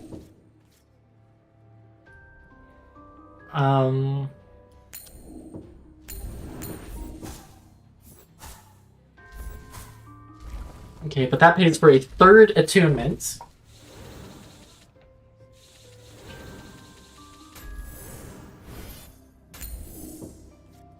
Heal. Heal. Oh, and he's down to 1. I just have to hit him once. Legendary? Well, I mean, you draw 8 at the beginning of each round, and there's only 20 cards in the deck, so... I assume it would... Oh, he's got 2 of his... Okay, 2 of those are in his Abandon. That's amazing. Alright, but 2 of my shards... Ugh. Let him die to energy? Honestly, I probably could, but I don't want to risk him killing me. Thinking too hard, Taro. Whatever you hit me with, I'll just block. You can't block energy drain, Loon. Magic Missile. Magic Missile. Paroxysm. Inner Peace. Means Divinity 1 when it hits me. Magic Missile. Oh, okay, and there's Quake. Oh my god. 2 of them? Okay, but his priorities ended. Right, so I'll Quake that one. And I'll Earth Spike this one. And Shard. There we go.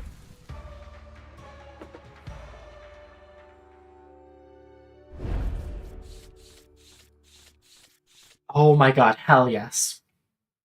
Oh, I love these. Gain 2 Divinity. Oh, I got his Legendary. Oh, hell yes. Oh my god, hell yes. Oh, I got 2. He has 2 Legendaries. Oh my god. And his Protection Charm. Hell yes. 70 Redstone. His deck floats quickly back into his hands. I'd call that your victory. No surprise considering your spells hit like a truck. I back into the wall to catch my breath. My lungs are scraping for every bit of air. I'm so exhausted then you look like you've barely broken a sweat. Thaumaturgy, buddy, keeps me in tip-top shape, even in dire circumstances. Even so, you managed to beat me. I knew I saw spark of talents in you on that first day, but you really have an eye for match control. Speak out another breath. Match control? You're good at predicting and reacting to your opponent. It's a crucial skill in KAMIFUDA, especially for a novice fighting a new eldritch discipline for the first time. His eyes drift for a moment, lost in thought, but he literally shrugs it off a moment later. Yes, you've got talent! Take the moment to sit. You certainly don't feel talented. Anyway, bad news is we gotta spend the next few hours going over thaumaturgic theory. Much as I don't want to, I'm pretty sure Tri would throw me out a window if I skipped the formula and all that crap. Still, if you want to sample my dueling prowess again, just get by me when you have some spare time. Chat, if I have a question. If there's a knock at your door, which would you be more surprised to see, a walrus or a fairy? Probably a walrus, yeah. Maybe I'll even pull out some of my tougher cards. As he said, we spend the next few hours going over the basic theories of thaumaturgic magic. It is horridly boring. Much like you, Loon, I yearn to just jump in and throw another fireball. But all this time we find ourselves smiling.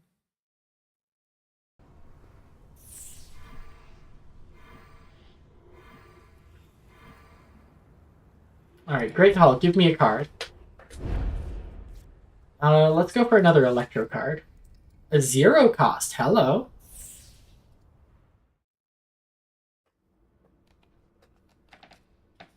Oh my god, look at these. 2 legendaries. Ooh, this costs 4. Charge, draw 3 spells, lose 5 reserve for 0. Ooh. Seeing a message I don't see anywhere else. Oh, the restream message? Yeah, I have no idea how to not do that. That just happens automatically. It happened yesterday too. I see it in my chat preview because I have a Twitch and YouTube chat, and that's what it's showing up in. Does it show up in?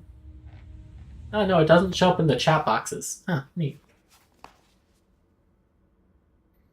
No, it only shows up in my preview. Don't worry, because I didn't notice it yesterday. That's fair. Alright, I don't think I want the charge, because that costs 5, and I know I would accidentally kill myself with that.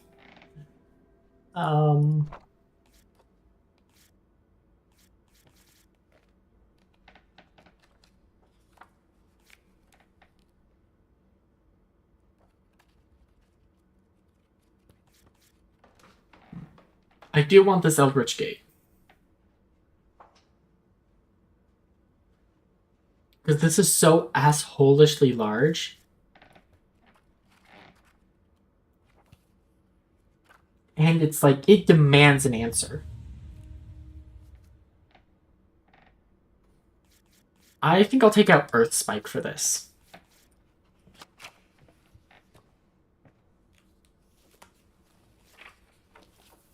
I have 87 spells in my collection. Obliterate over Quake. I feel like they're both good, though. Like, this just hits hard. But this hits hard and does nasty shit.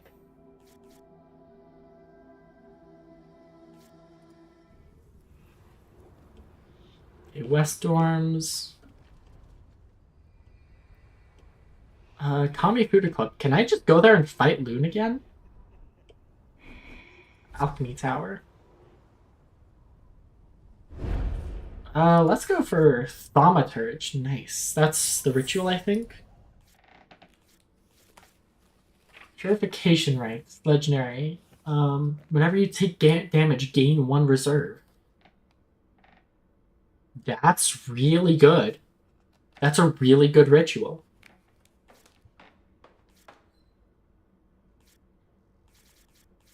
Take that over Seeker, I think.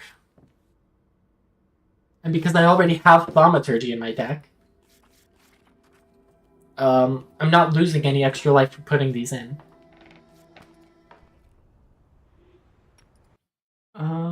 Actually, we'll save after we go to the library.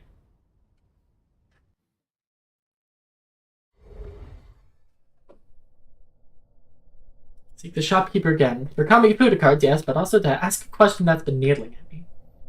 Shopkeeper, you here? Yes. This one welcomes thee, little pact sworn. No, you don't have to welcome me every time. Feel sufficiently welcomed.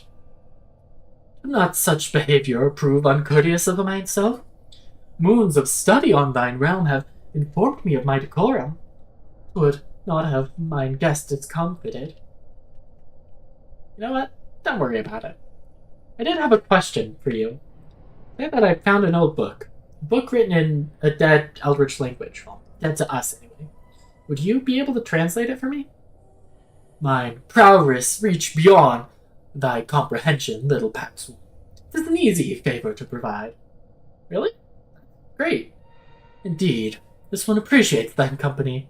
This one would offer many favors for but morsels in return. Morsels? Have they any fair samplings? But a pitiable packsworn of constitutions frail and faltering. Would need but only one, delivered to mine dominion as but a lambkin. Now, did I said anything? Oh my god, there's so many. Okay, I could get another one of these. That costs 22. That's so expensive. Oh, burn. Yes. Yes to burn. Hunger. Catalyze 7, lose 2 reserve.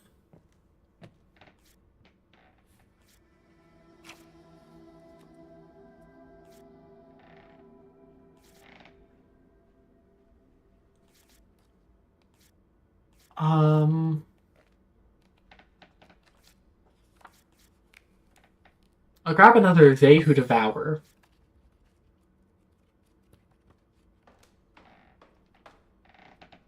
Influence affects this spell times 3? Hell yes.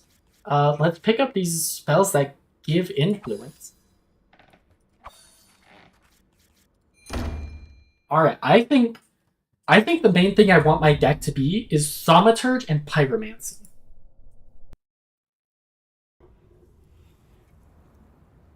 Because that is defensive and offensive.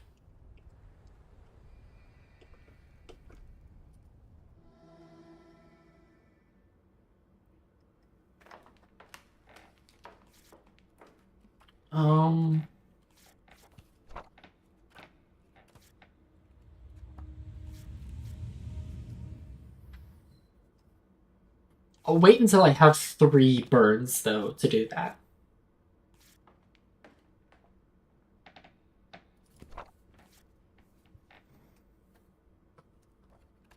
For now, I'm good with just like Geomancy, Thaumaturgy, and Exomancy.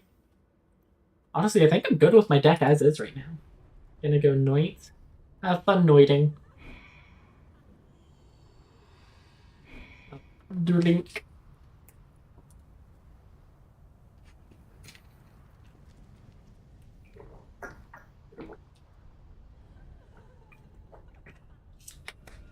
I just spilled water all over myself.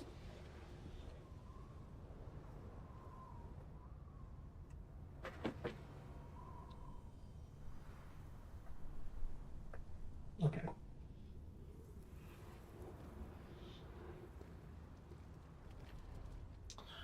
Let's go to the club.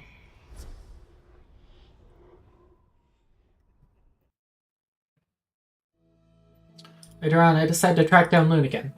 Hey, bud. Oh, you've got a determined faith on you for a change. What do you say to a rematch? Your card's against mine. Now you want to take a thaumaturgic beating? Fine by me. I'm turning things up a notch. Okay. Like I said earlier, I'm kind of fine with my deck as is. I do think I might take Quake out. No, I'll take Boulder out. We'll drop Boulder for now. Or probably Glimmer Ring.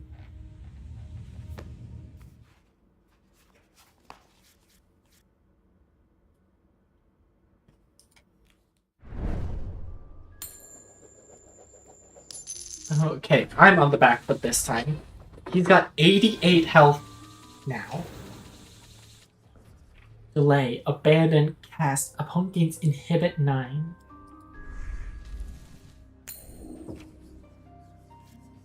Alright. Inner Peace. Headache. I had all of my 1-costs are in my hand. Okay.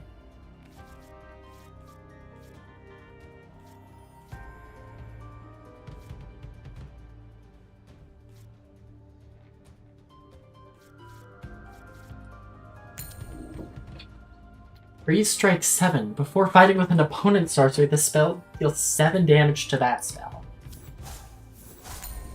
How did you do that? I got my sorceries before I could even get them off. Greek on the dry.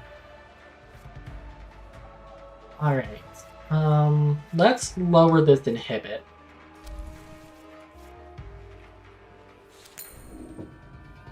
Pre-strike 2.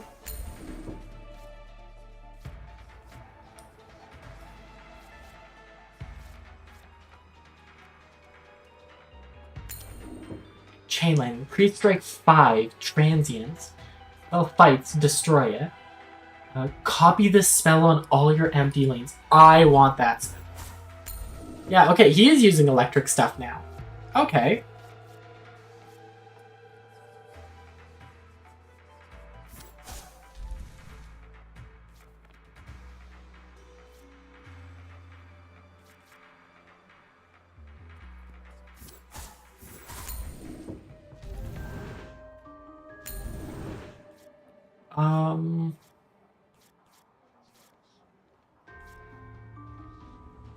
No, I won't cast Purification, right?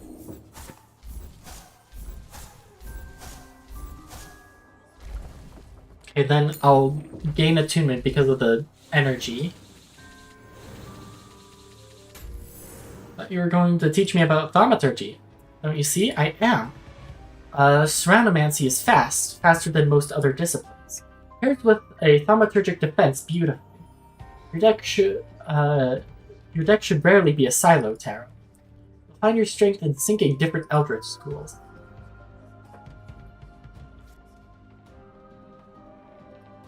Alright,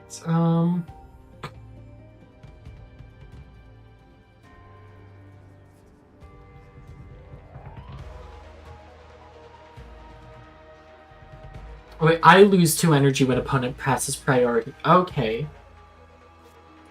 That's what that is.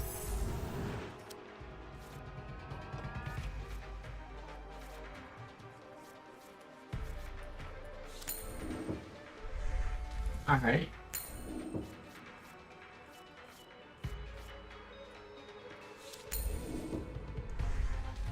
Oh my god, could you stop giving me inhibit, man? Oh, I drew his Eldritch Gate.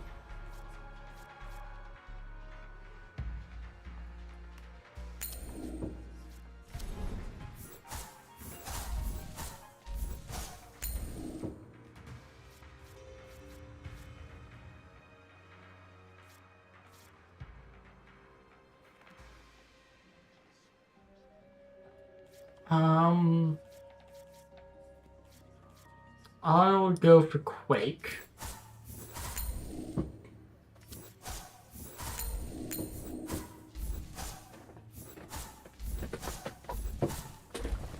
Okay.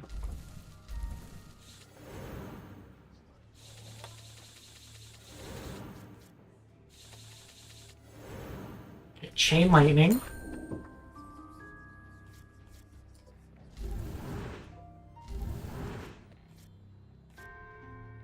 This will be instantly destroyed, right?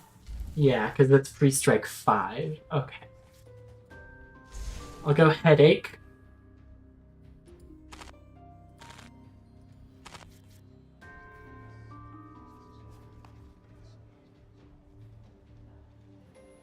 What is...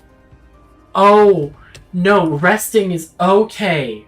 Okay, I had things backward. I thought this was resting.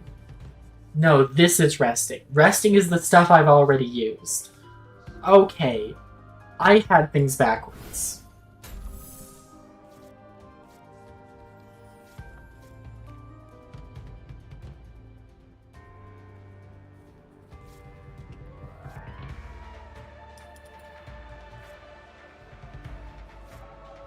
You know, Chain Lightning is absolutely... Oh, it costs 3. That's why it's so good. It's a 3 cost. I did have to abandon the top card of my deck. Which was Glimmering.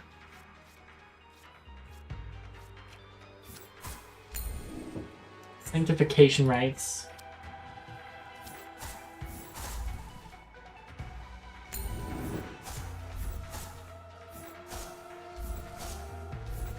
Alright, I'm taking a bit of a beating here.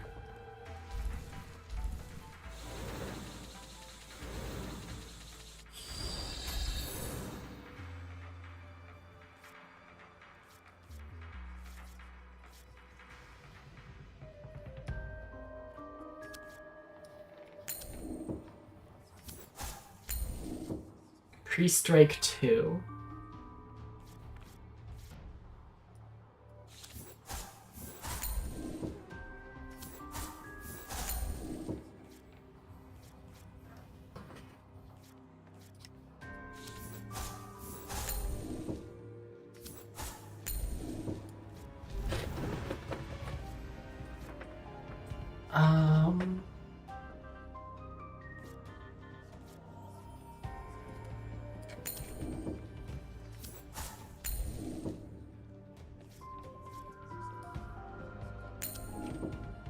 Zest, that's his.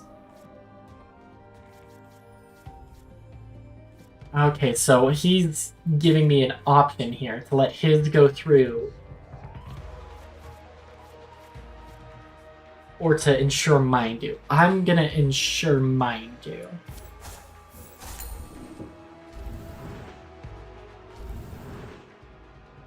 Culmination. Oh no, but mine don't go through. Shit. Okay, but I did draw Enchanter again. What the fuck? Why was that doing so much damage to me?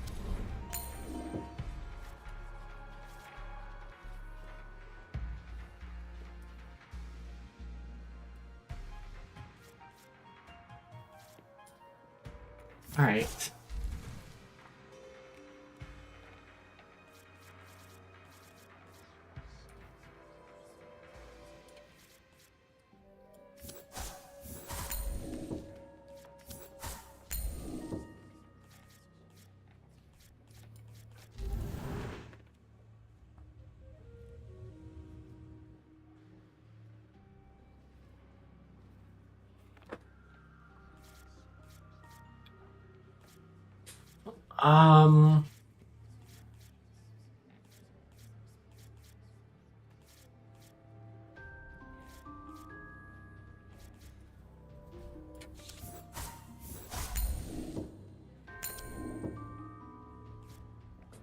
Alright, he's only got one energy left. But I think I'm dead no matter what here.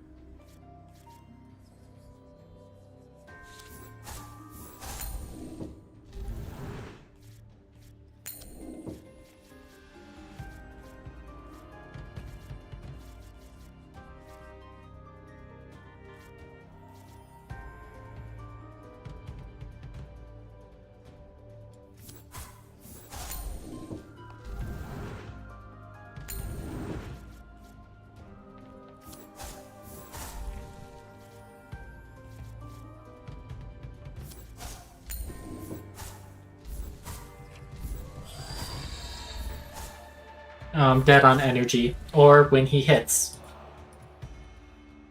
Ah, damn. I think, like, his ritual, like, that one ritual that did, like, 20 damage to me, that was insane. I don't think I'd do, like, Eldritch Gate. I'll go for a Protection Charm. That's insane. I can do Protection Charm, Thought Covenant, Protection Charm for 10 shield. I like that.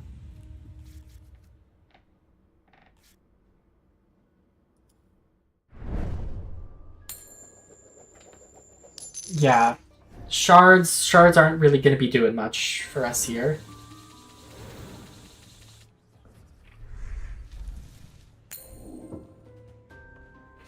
I literally drew the combo.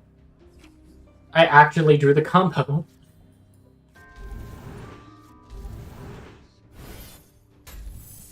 But I think I'll wait a bit to do it. Oh, he gave me Inhibit 9 again. God damn it.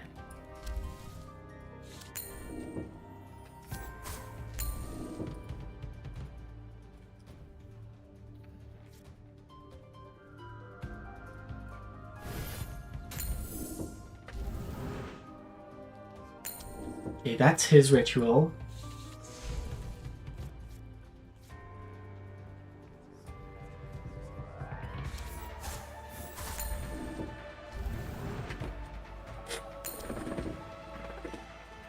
Okay.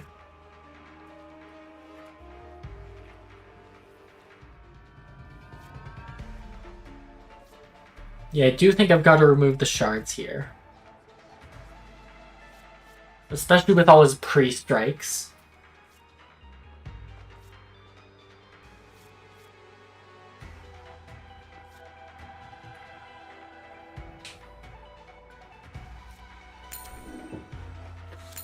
Okay, there's his ritual. Alright, please don't have an answer.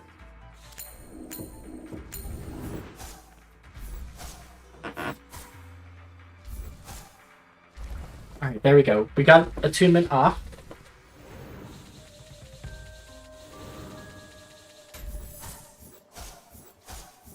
This opponent takes 2 damage 5 times. Okay. I do have to take care of those. Those are problematic.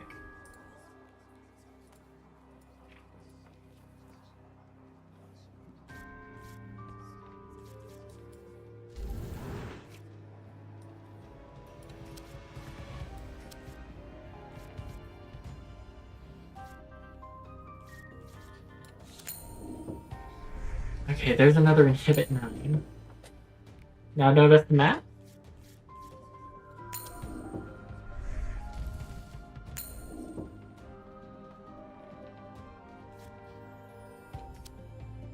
And then that explodes.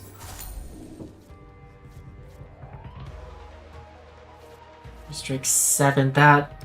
Oh my god, fuck you. Alright. Nope, because that... Oh my god.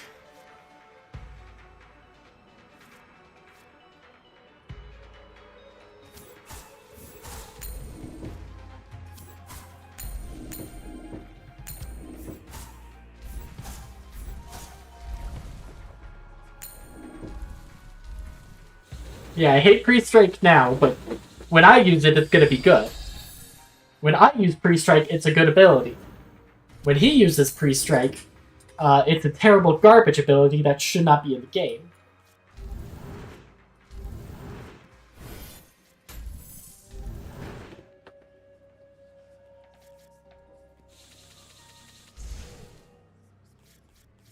Pre-strike 5, so magic missiles.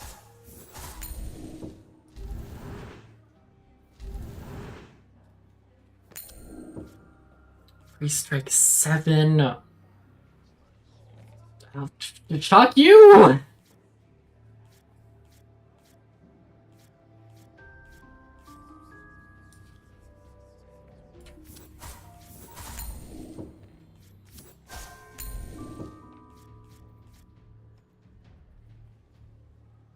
I do have the exact same stance on flinch in Pokemon, yes. Flinch is bad when it hits me, but when I hit the flinch, it's simply just skill. Okay, his priorities ended.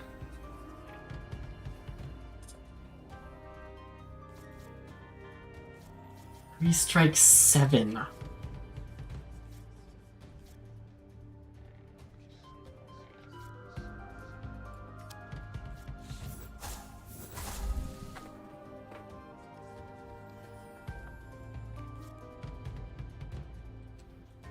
That's 6, 9 damage I'll be taking here.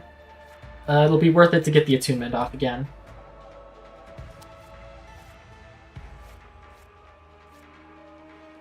Okay, throw shards anyway.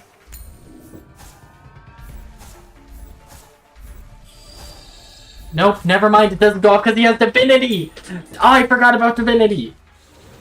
God damn it! Fuck you, Loon!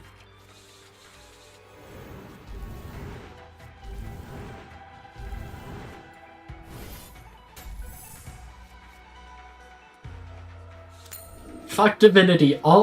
I'm sorry, what? A legendary unbreakable pre-strike 9? The fuck?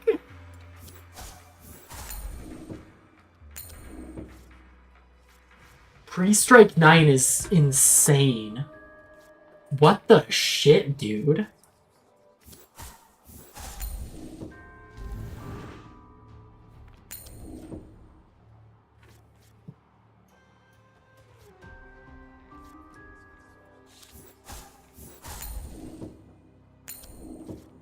Thought Covenant.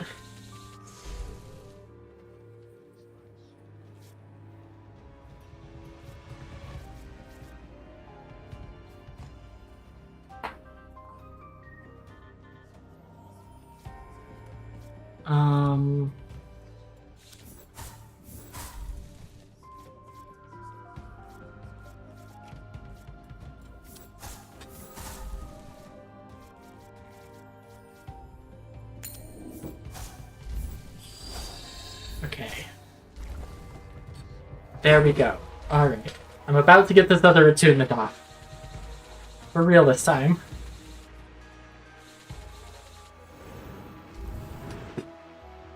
Chain Lightning. God damn it. Fuck you, Loon.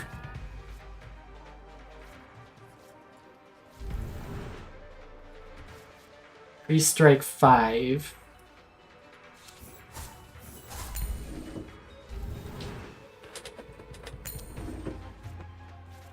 I broke the rule. Oh no. It's Megadolion.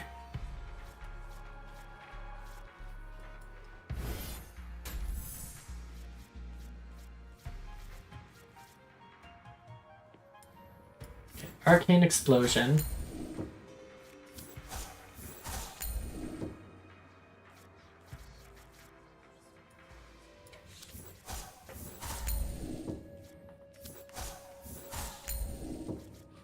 Okay, Pre-Strike 7.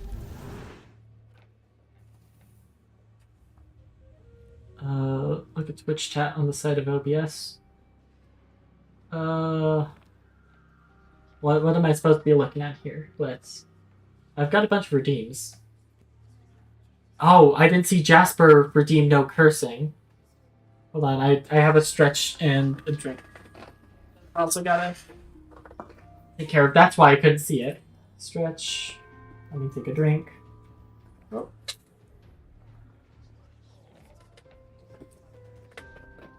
Got the bottle cap. Free cookies. Alright. I've got to wait for that to be 8 minutes old. This is going to be terrible. I want to grab some grub after this. I want to make dinner plans right now. Nothing else is happening, so... Alright.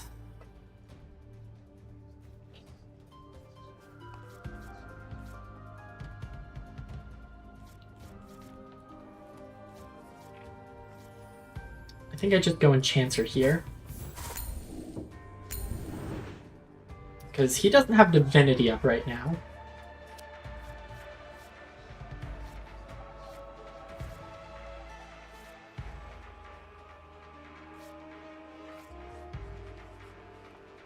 I'll go ahead and pass.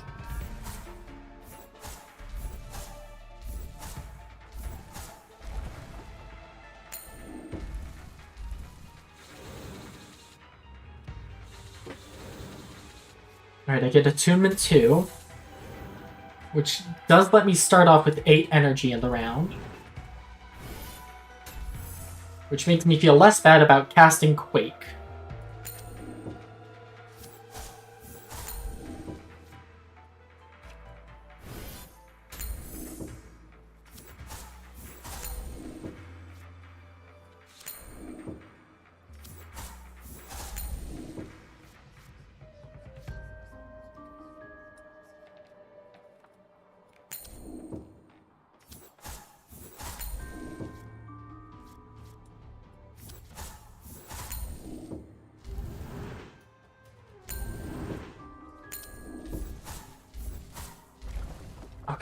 Okay, I'm doing good.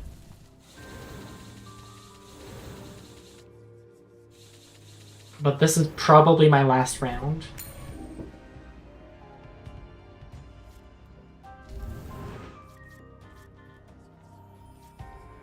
I think I just need all of my magic missiles. So let's do that.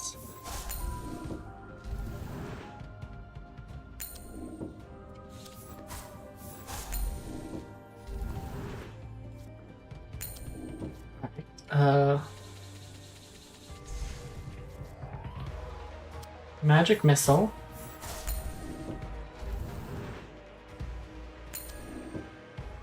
Magic Missile.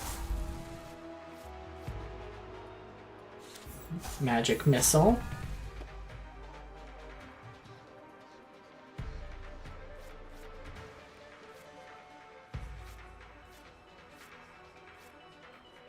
Sustains on flinching in Pokemon. It's trash and simply rewards you for getting lucky / doing nothing. You get free damage off, and it's different from other things like Protect and stuff like those, because those are just pure defense punches. Here, have a free turn because we felt like it. That is a fair stance to have. It is not my stance, but it is a fair stance. We strike 7. That's way too big.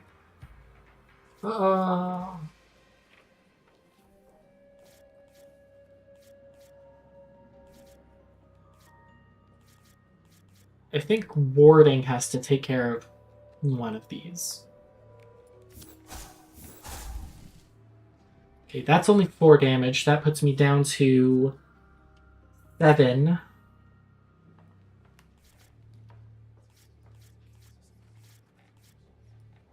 No, because I... Oh, no, because I have 9 shield. That's great. Oh, I love shield. Alright, let's throw Enchanter down. That's 7 more damage. He doesn't have any shield or divinity.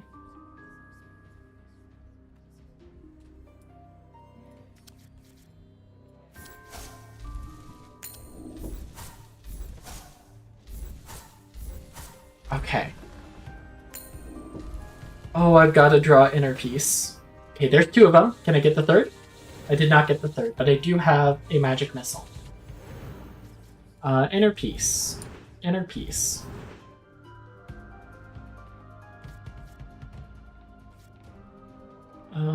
Shard. Shard. Warding. Chain Lightning. Alright. That sucks. Magic Missile does answer it, though.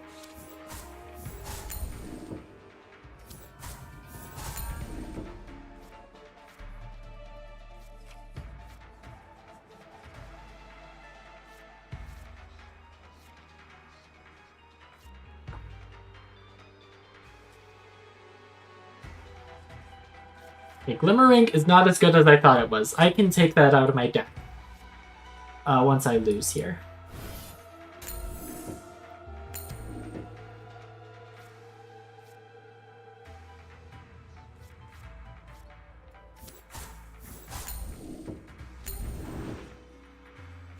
Okay, his priority ended.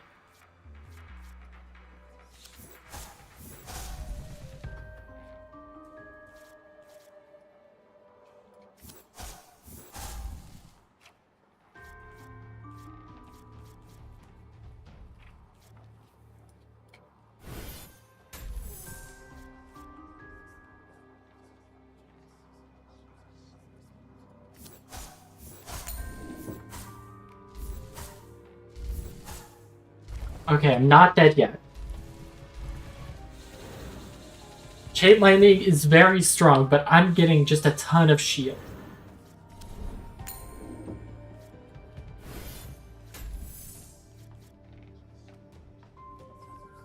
Okay, it's been 5 minutes. I can say fuck again. Alright, okay.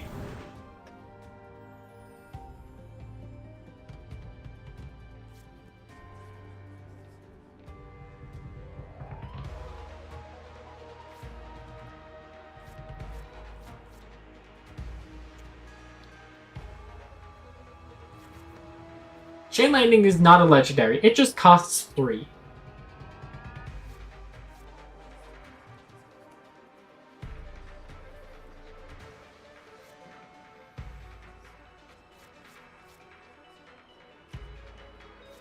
Maybe I should put in that, like, Swarm of Locusts card. Or, like, the Fourth Plague or whatever it's called. That does the same thing as Chain Lightning, just weaker.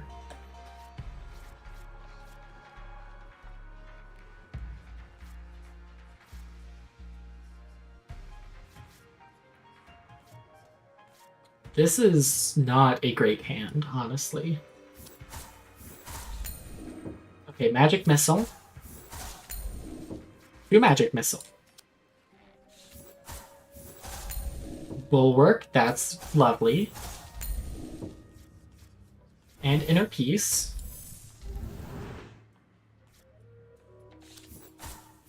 Another Inner Peace.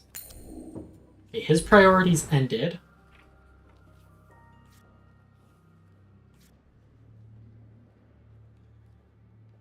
Alright, he has no divinity.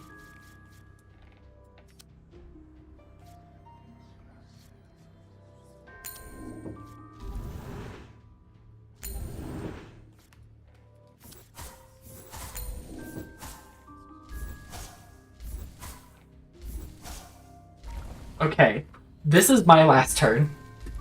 I am at 1 reserve. But I start the round with 9 energy. Oh no! I won, Andre!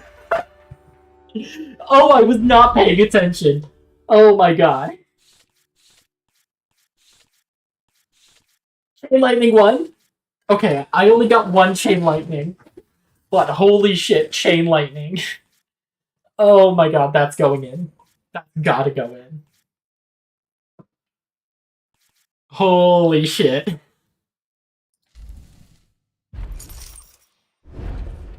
And I got his mat. It's too bad I've got my own. I lost again? Sorry, Loon. No, don't apologize. I think all of us have been severely underestimating you, Taro. Time to stop treating you like the new guy. He glances at his deck. I can almost see the cogs turning furiously in his head. Got some preparations to make. You best be ready. Next time we have a duel, I won't be kidding around. Oh my god.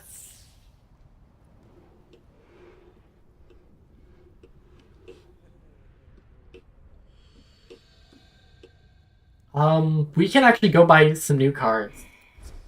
Please have Chain Lightning, Shopkeeper.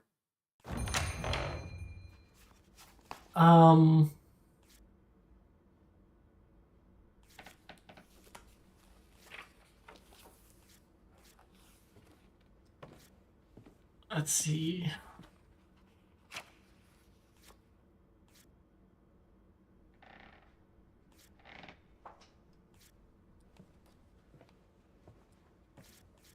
This would go crazy against Chain Lightning. Poison Spread. The next sorcery you cast will have -3 power. That means, I don't know if this will affect, like, the copies of Chain Lightning, but it would affect the first one. And that would instantly destroy it, because it only has 3.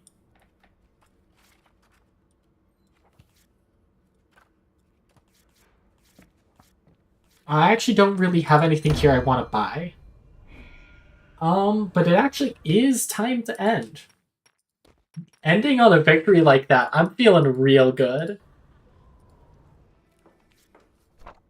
Chain Lightning is an insane card. Oh. That was so good. I saved already, right?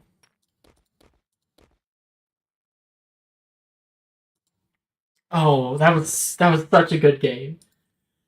Alright, thank you all so much for stopping by. We will probably be continuing this tomorrow. In the meantime, I will see you next time.